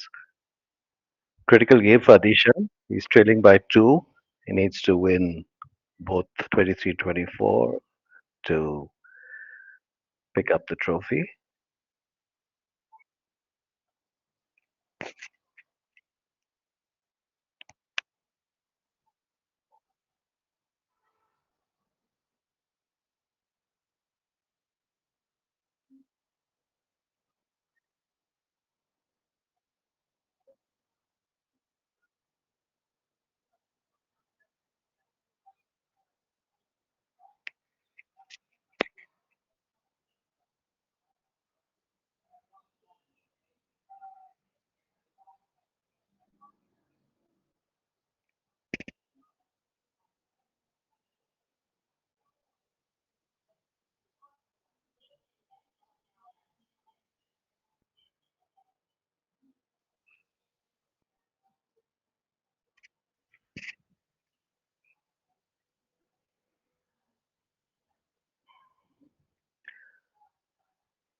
Bit of a clunky rack for Adheesha here with two R's, a D, and a Y.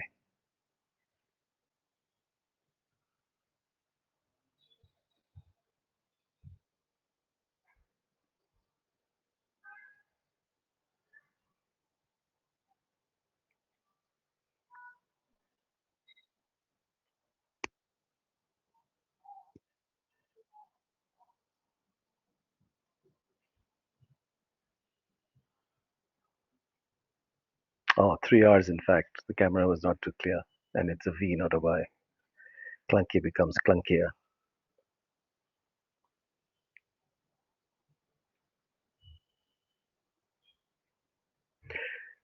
This could warrant a change.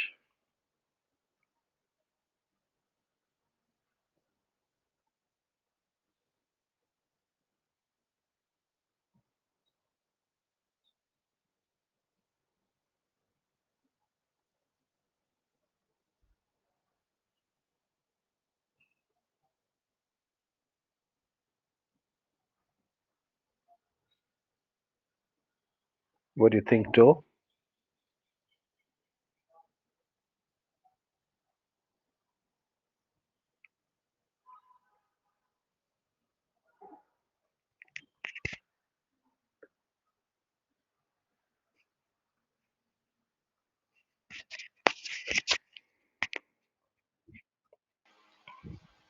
Hi, yeah, just got back.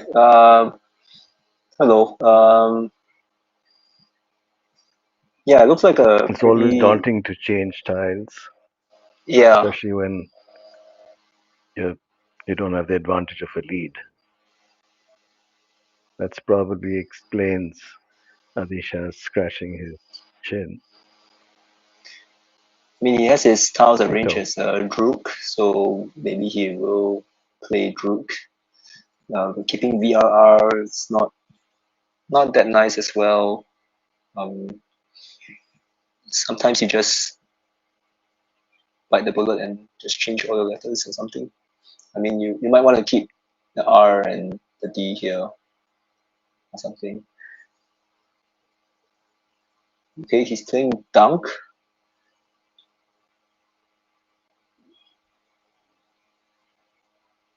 which is interesting.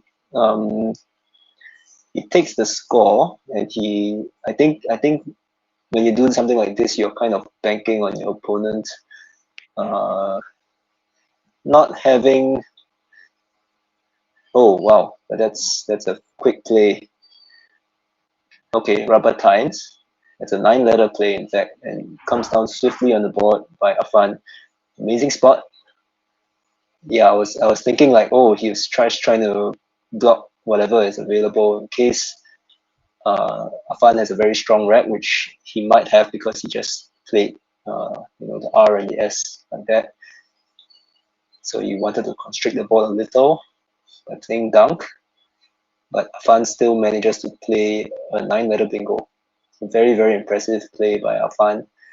It's going to come back valid.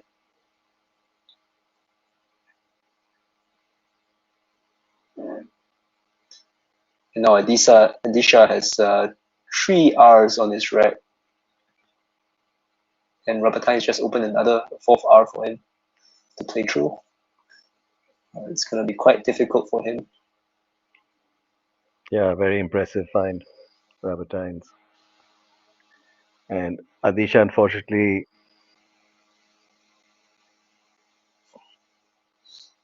Yeah, I mean, I know that he kept RRRV, so I saw this. He has AEL, so he picked up AEL.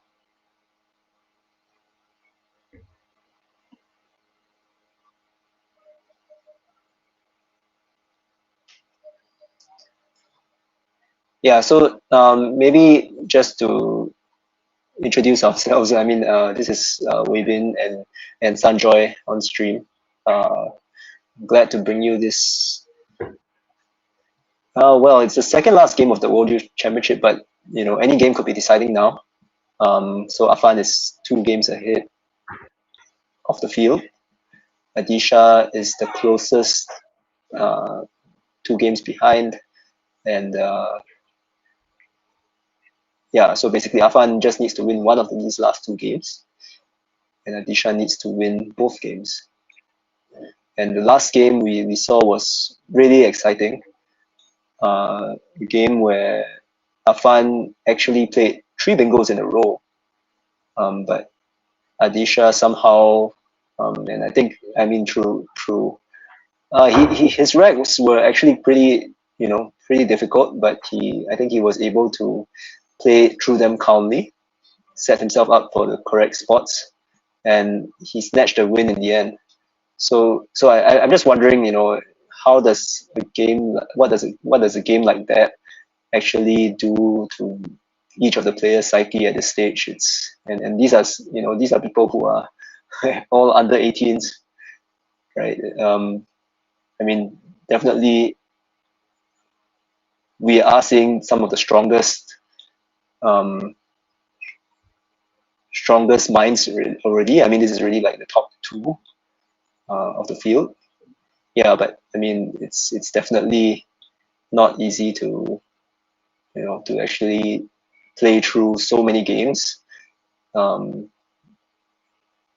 the last one as well, which I think, if it were me, I think I would probably have to sit outside for a bit and take a few deep breaths before I come back for the next game against the same player.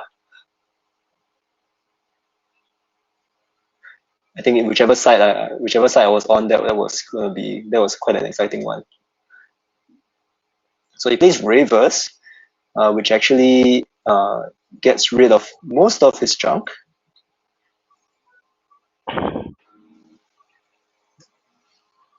I missed the last game, but I've been hearing a lot about it. I must catch the video recording.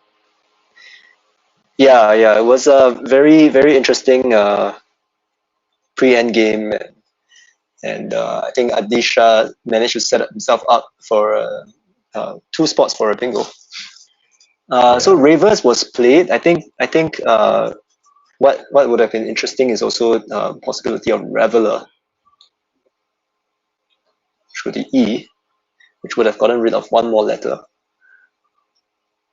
and keep 1 R. So of course, Ravers will have quite a few hooks in front of it. Bravers, Cravers, Gravers.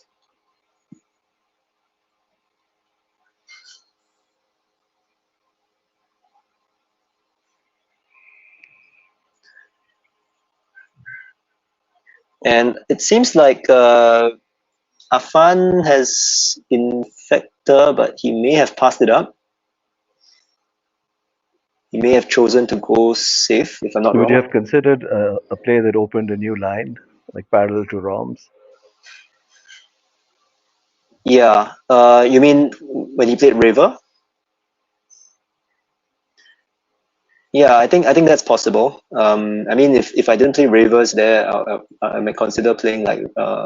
If I didn't play Ravers or Reveler, I might consider Raver beside Roms. Yeah. Interesting, because I think Affan had Infector on his rack, so perhaps he's not 100% sure. I mean, there are definitely lots of these kinds of words that you're just not sure whether it's ER or OR. It's I think I'm sure he saw it, and I'm sure he wasn't that sure enough to pull the trigger. And definitely at this stage, you are on stream, you are on the leading, and you just don't want to make this kind of mistakes. It's totally understandable.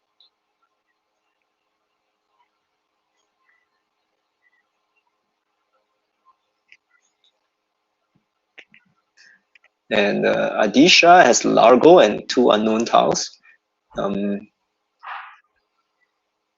Not too sure where exactly he's going to play Largo. Oh, he's probably looking at Graver's hook. Do Which we would know what be, Adisha's 7 tiles are? I'm not sure. No, I don't.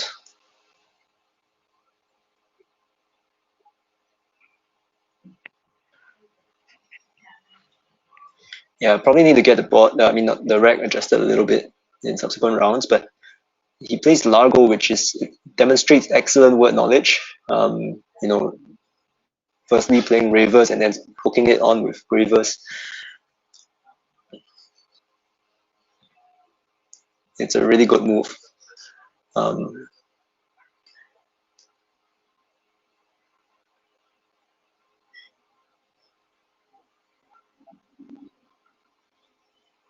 It's going to come back good. So Adheesha has been, I mean, both players have been really impressing me with their word knowledge. I think earlier in the previous game, Adheesha found Strayve, Strayve, keeping a C, getting himself out of quite a clunky wreck. And Affan did very well. He played Anodize, Toolcase, and Saluwing in succession. So that was very impressive as well.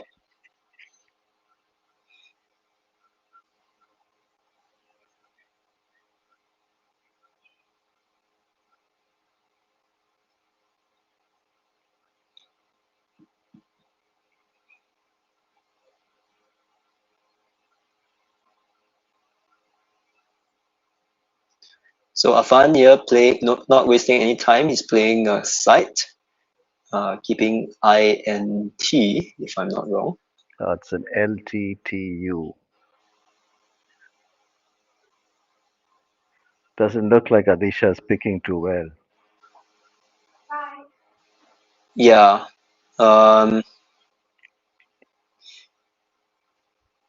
mean, if it were me, I would probably be trying to look at the existing vowels on the board and trying to see is there anything I can do to get rid of most of my consonants or quite a few of my consonants, or at least keep something that's relatively.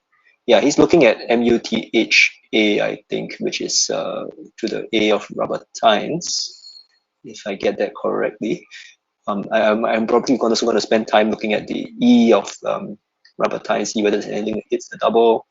One spot which may be missed is actually to the ER,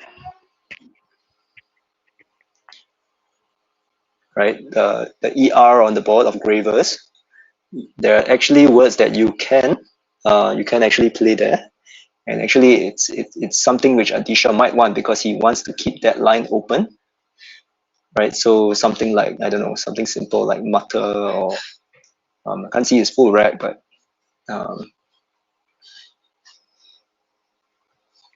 something that actually uses that spot, or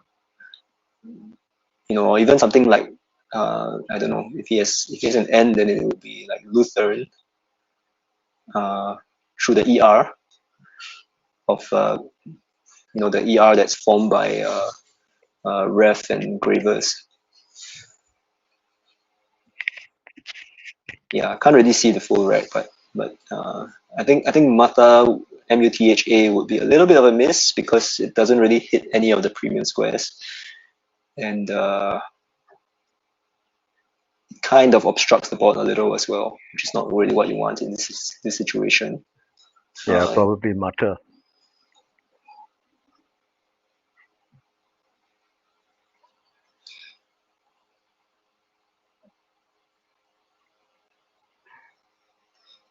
yeah, but he's taking his time. It seemed like he had a W or something, which would make WUTHER even better. But I can't really see the full rec, so not sure.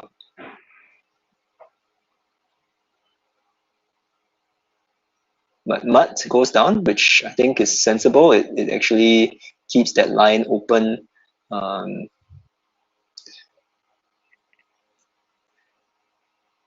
yeah, and on Affan's rack, can't see his full rack as well, but he seems to have made his choice. He has the X, I guess, so it's Ilex there. Uh,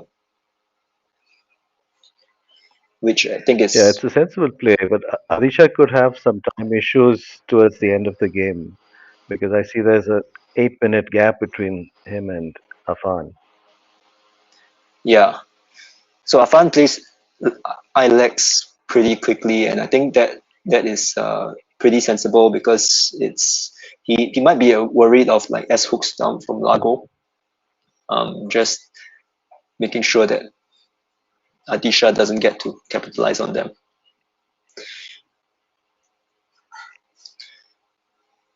So Adisha is down to just over half his time. Would be a little bit worried at this stage.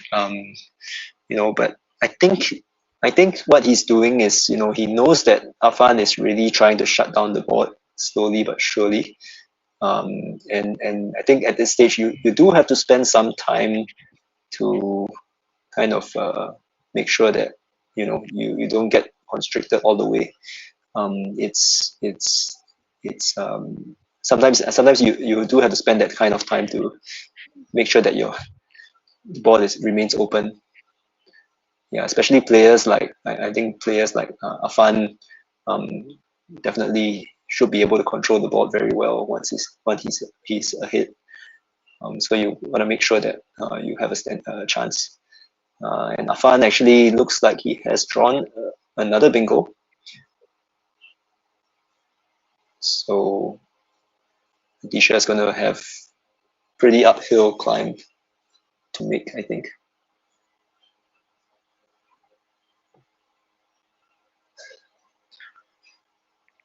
Wombo Return says setting himself up to play Kum CWM next, which is pretty funny. Uh, I hope that wasn't the case, but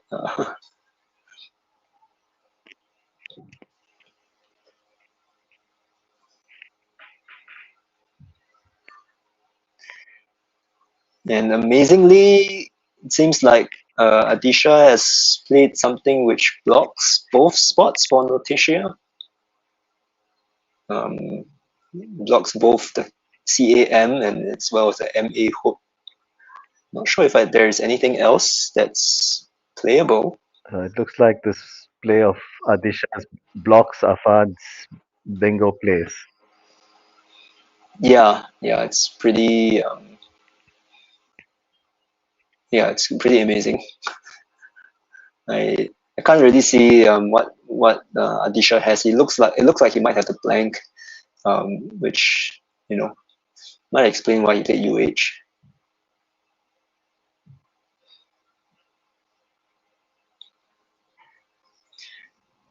And Affan deciding not to waste time. I think intro, he's taking it back.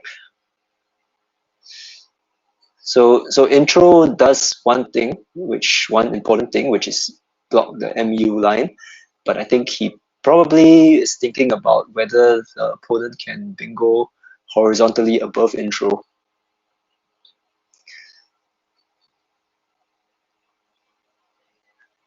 So sometimes in Scrabble, when you open one line and then you realize, when you close one line and then you forget that you actually open another line, and actually you give your opponent the chance to come back. You might be kicking yourself. I think he just wants to make sure that he's not doing that. I think it's. I mean, it's this line is definitely harder to use than the MU line just now.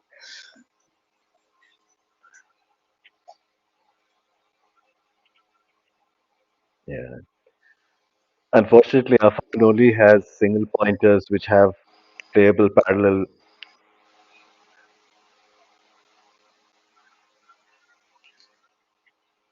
Yeah. So Adheesha now has the P, which is pretty useful for the front hook of ROMs. So the question is, how is he going to use that? Um, Maybe not now. Is he going to keep it for later, or is he going to burn through it now? It's interesting because he intro actually opened that line that I mentioned. Above intro, he can actually potentially play a 7-letter word.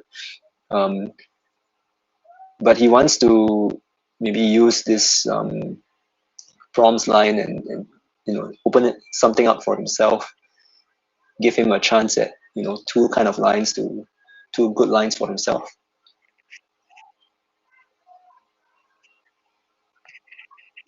So I mean, what would you do in this situation, Sanjoy? Would you actually use the prompts hook, or would you do something else and keep that at the back, and and you can do it and use it the next turn?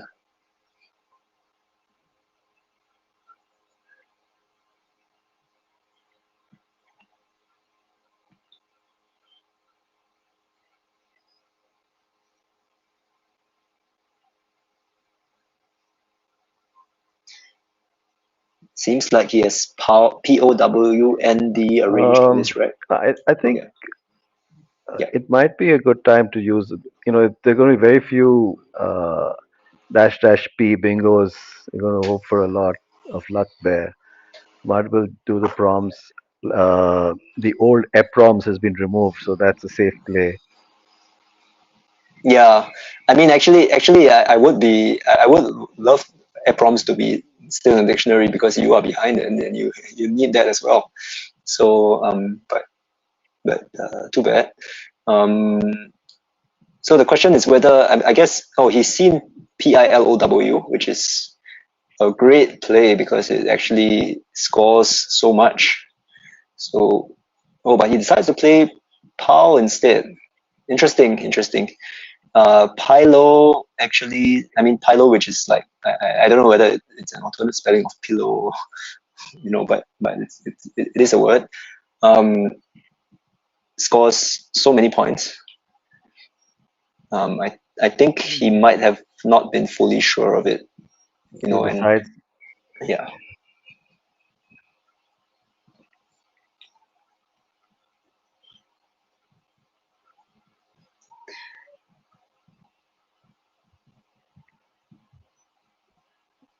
So that we're Yeah, for not sure which. sure. Pillow is with his gap and score. Pillow is probably would have been his most optimal play. Yeah. So maybe he wasn't that sure. I think once again, in this kind of situation, you really don't want to make this kind of error. Don't want to play a phony that gets challenged off the board, especially since everybody's playing through to free challenge. It's very easy to just challenge anything that you're not sure of. So if you have any slight bit of doubt, maybe you want to hold it off, and just play something like POW. So I think it's a good option.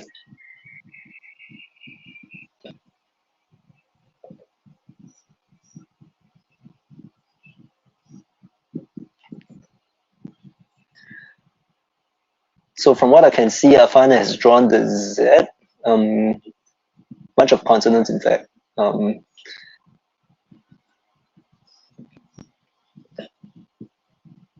Yeah, if you're not sure of Pillow, of course.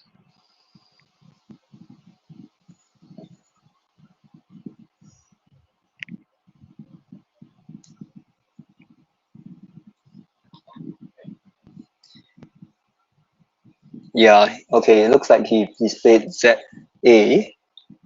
keeping CDIST, which is just cashing in on the Z. It's a pretty good kind of high scoring play to make. Adheesha now, I think still holding the blank. Can't tell for sure what his rec is, but is that a Y on his rec?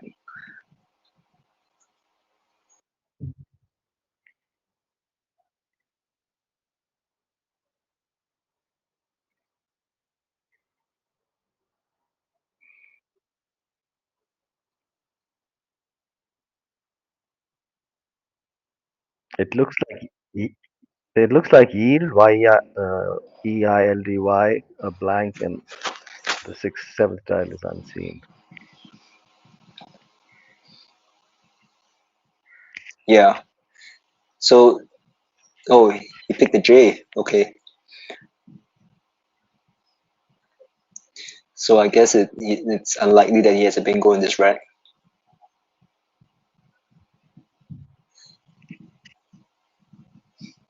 Interesting. After playing POW, he picked both the J and the Y. Oh, there we have it. Yeah, he's thinking of playing Jedi, which is interesting. I think the question is whether he plays it on top of POW, Oh, which definitely not. Yeah. opens up a lot, goes offensive, or whether he decides to play on top of intro, which scores a lot fewer points.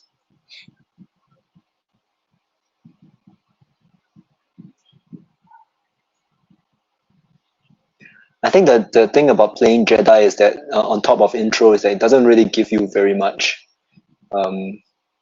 in terms of it leaves the lines as they are. The And right closes half, the line. yeah, the right half of the board is still open, but I think that right half is actually not as productive as one would imagine. If you play Jedi on the top right, what you get is the chance that your opponent can control that part of the board, and you are also not left with very much. So it's difficult. If it were me, I would probably just go for the score and forget about don't care so much about the leaving that opening that triple word for my opponent. I think it's important to just score and not assume that your opponent is going to do something terrible every time. Yeah, and the chat observes that Adheesha has 6 minutes left, and this is something which might come back to bite him. I understand in a previous game, not the last one, but in a previous game, Affan actually won a game due to time.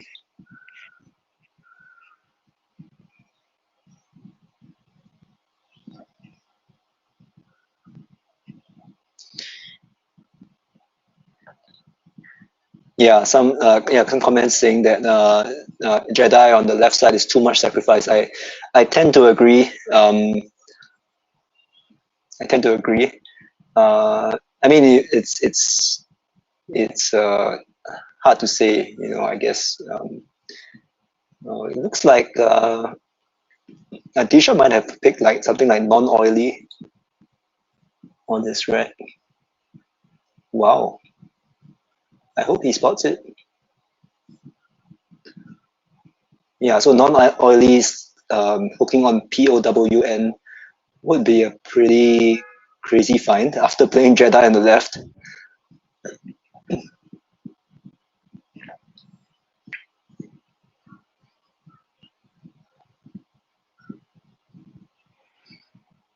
Interesting.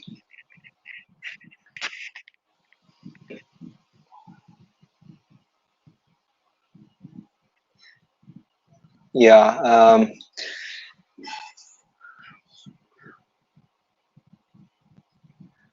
He's probably going through the letters right now. It's not the easiest word to spot.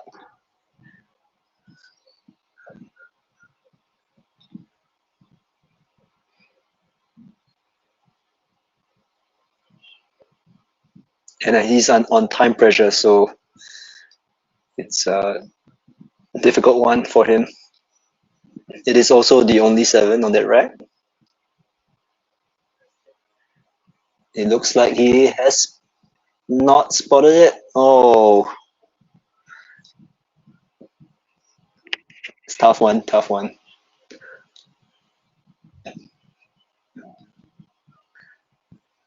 Yeah, that was pretty tough to spot. I mean, Sandra, don't you agree? Oh, he's It's, seen it. Oh, no, he hasn't.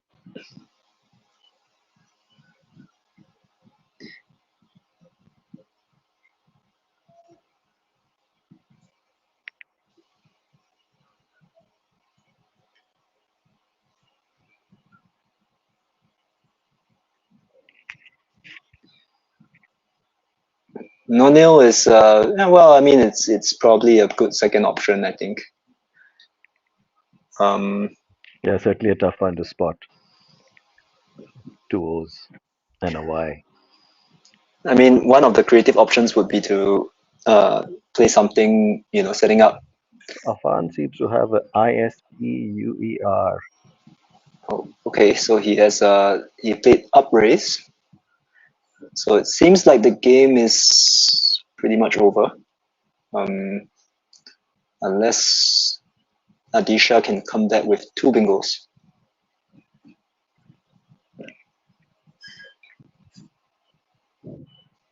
Never say never. There's still 2 blanks, one in Adheesha's possession. So an upraise has actually opened another line. So anything can happen.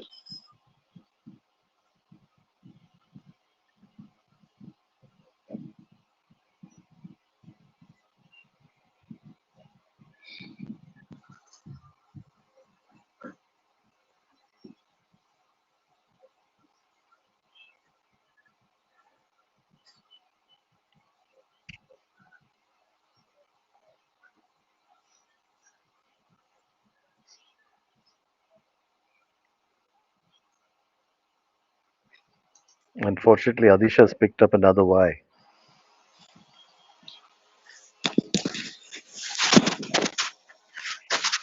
Yeah. That's a tough rack to get, squeeze a bingo out and then find another bingo to come back into this game. Yeah, it looks like things are not in his favor right now. He has to play play the Y somewhere, hopefully score some points. So it looks like he played YOND, which scores a very high number of points. But um, he still has to get the bingo. Um, and the chances are getting smaller and smaller. I think it really depends on whether Affan can try to block as many lines as he can this time. There are still possibilities for Adheesha to score a bingo hooking onto non-nil or behind upraise. It's hard to say because, don't forget the previous game where Adheesha, did some magic. If you can, I mean, that's the only way I can describe it, I think. And uh, won that game in spectacular fashion. So will we be seeing a repeat of that in this game with Adheesha with less than 3 minutes left on his clock?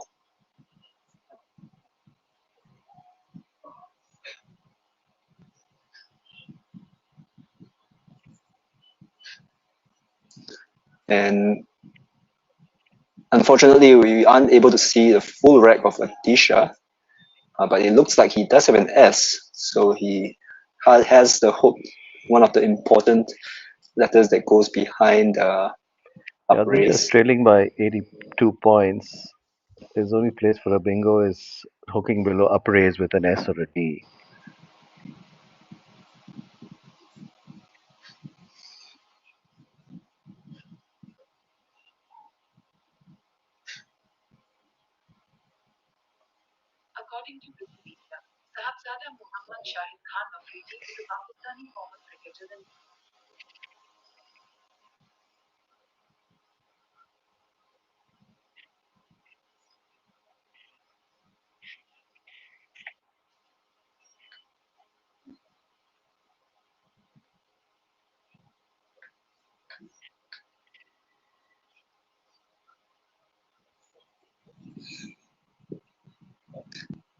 So he is playing OE, which is interesting.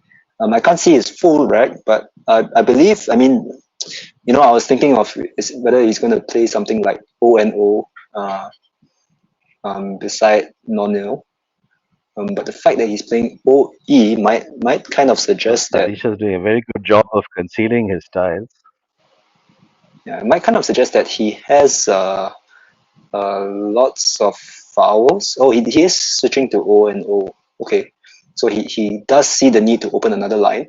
I think that's essential because basically, if that is blocked, if upraises is blocked, he doesn't have much left.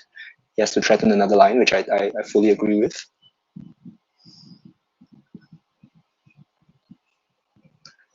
So O and O goes on the board, and will he do it again?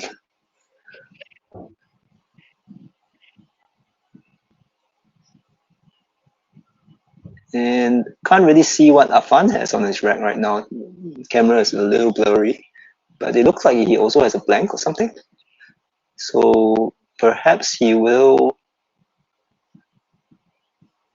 something like heeding or need or wait, something.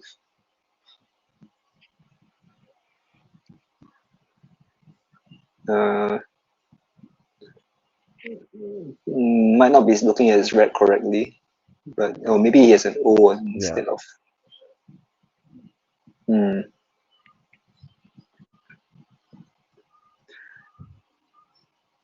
So Adheesha really at his wits' end, less than 30 seconds, maybe possibly one in the bag. He has to maybe think of a last fish. He's running out of time. He plays E, which opens up one last line for him. And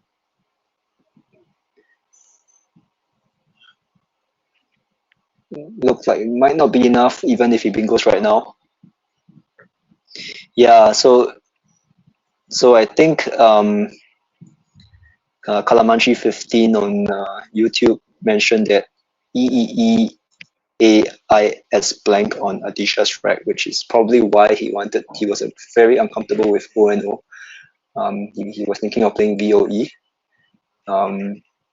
Yeah, and I think the fact that he put his letters there before placing O and O also kind of shows that he has many vowels. So I think it was definitely going to be hard for him. And Affan looks like he has And Affan is going to go out with a golden bingo. Yeah, he's going to go out with a golden bingo. Logi with a blank. He's just sitting there and admiring that moment. We will have a World Youth Scrabble champion. I suppose this is a new World Youth Scrabble champion.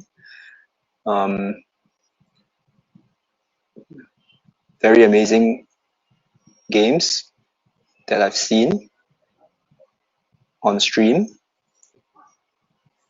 Excellent play all around. Learned so much from these young people. And I think, the question is what is really next for these players? Will we be seeing them start to dominate the open categories?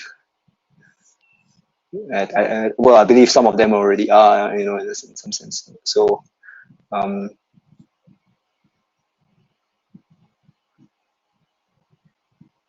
Okay, he arranges his rack. He's just sitting there and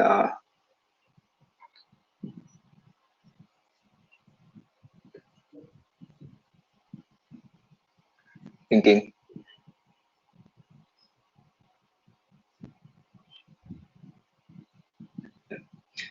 Well, I suppose there's probably one in the back or something, which is why he's thinking whether he wants to do something else. But really, just playing log here will be enough. Oh, he's thinking of not. Oh, he's thinking. He's. Oh, okay, Affan has all interesting. the time in the world, to take on Interesting. this one. Okay, okay. He decides not to play log here. Okay.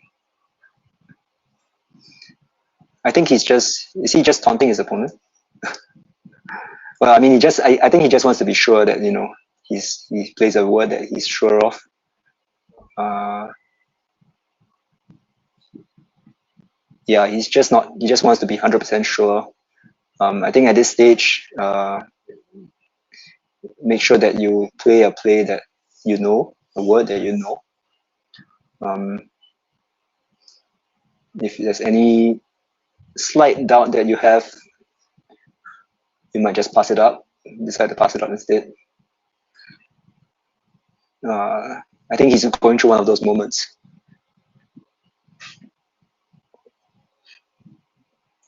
Yeah, but I think still seems highly unlikely that Adheesha will be able to call this one back at this juncture.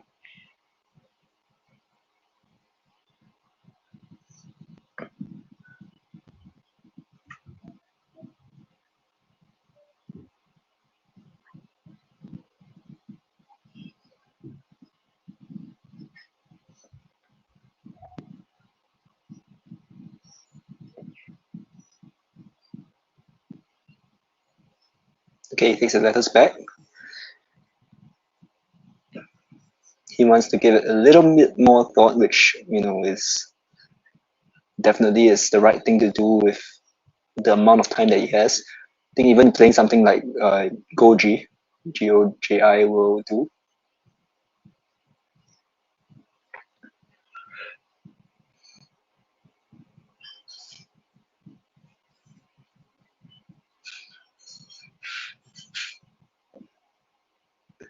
So he has to make sure that his calculations. Okay, wait, is he gonna play?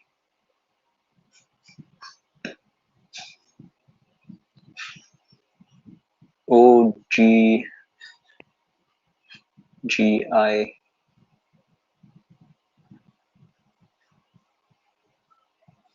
Hmm.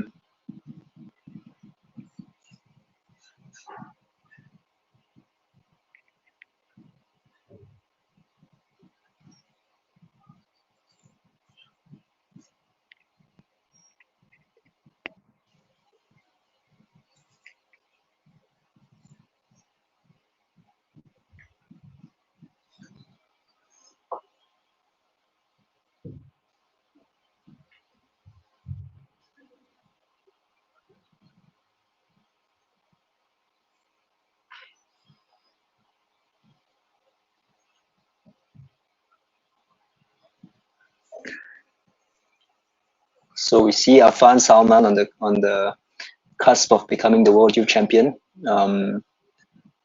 His last rack actually won that bingos, which he is trying to be 100% sure that there is no chance of his opponents stealing it. It's the kind of carefulness and the kind of precision that you need as a world youth champion.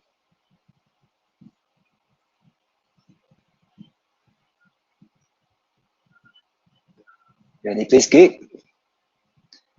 Yeah, it looks like it obstructs the bingo options and that, so this is actually it's pretty instructive moment, I think, for those of you at home as well. It's even though he had a available bingo, if you're not sure of it, he decides to take the firm win.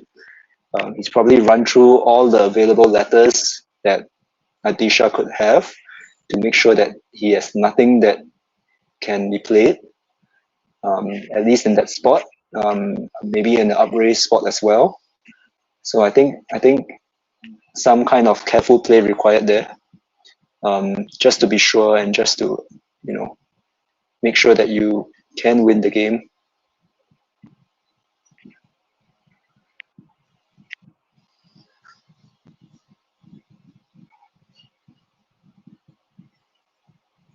So it's that kind of calculation that you need.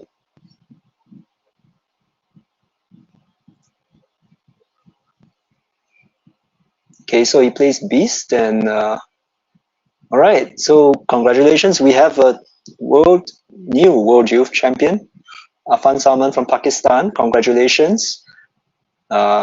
Commiserations to Adheesha, but Adheesha will get to play, for a very high placing, could be second. And there we see the son of the champion. Congratulations, Affan. Congratulations to Pakistan. Congratulations to Affan. What brilliant games we have watched on stream, and what amazing play by both players. Both not really making tremendous mistakes. Rabatines, amazing.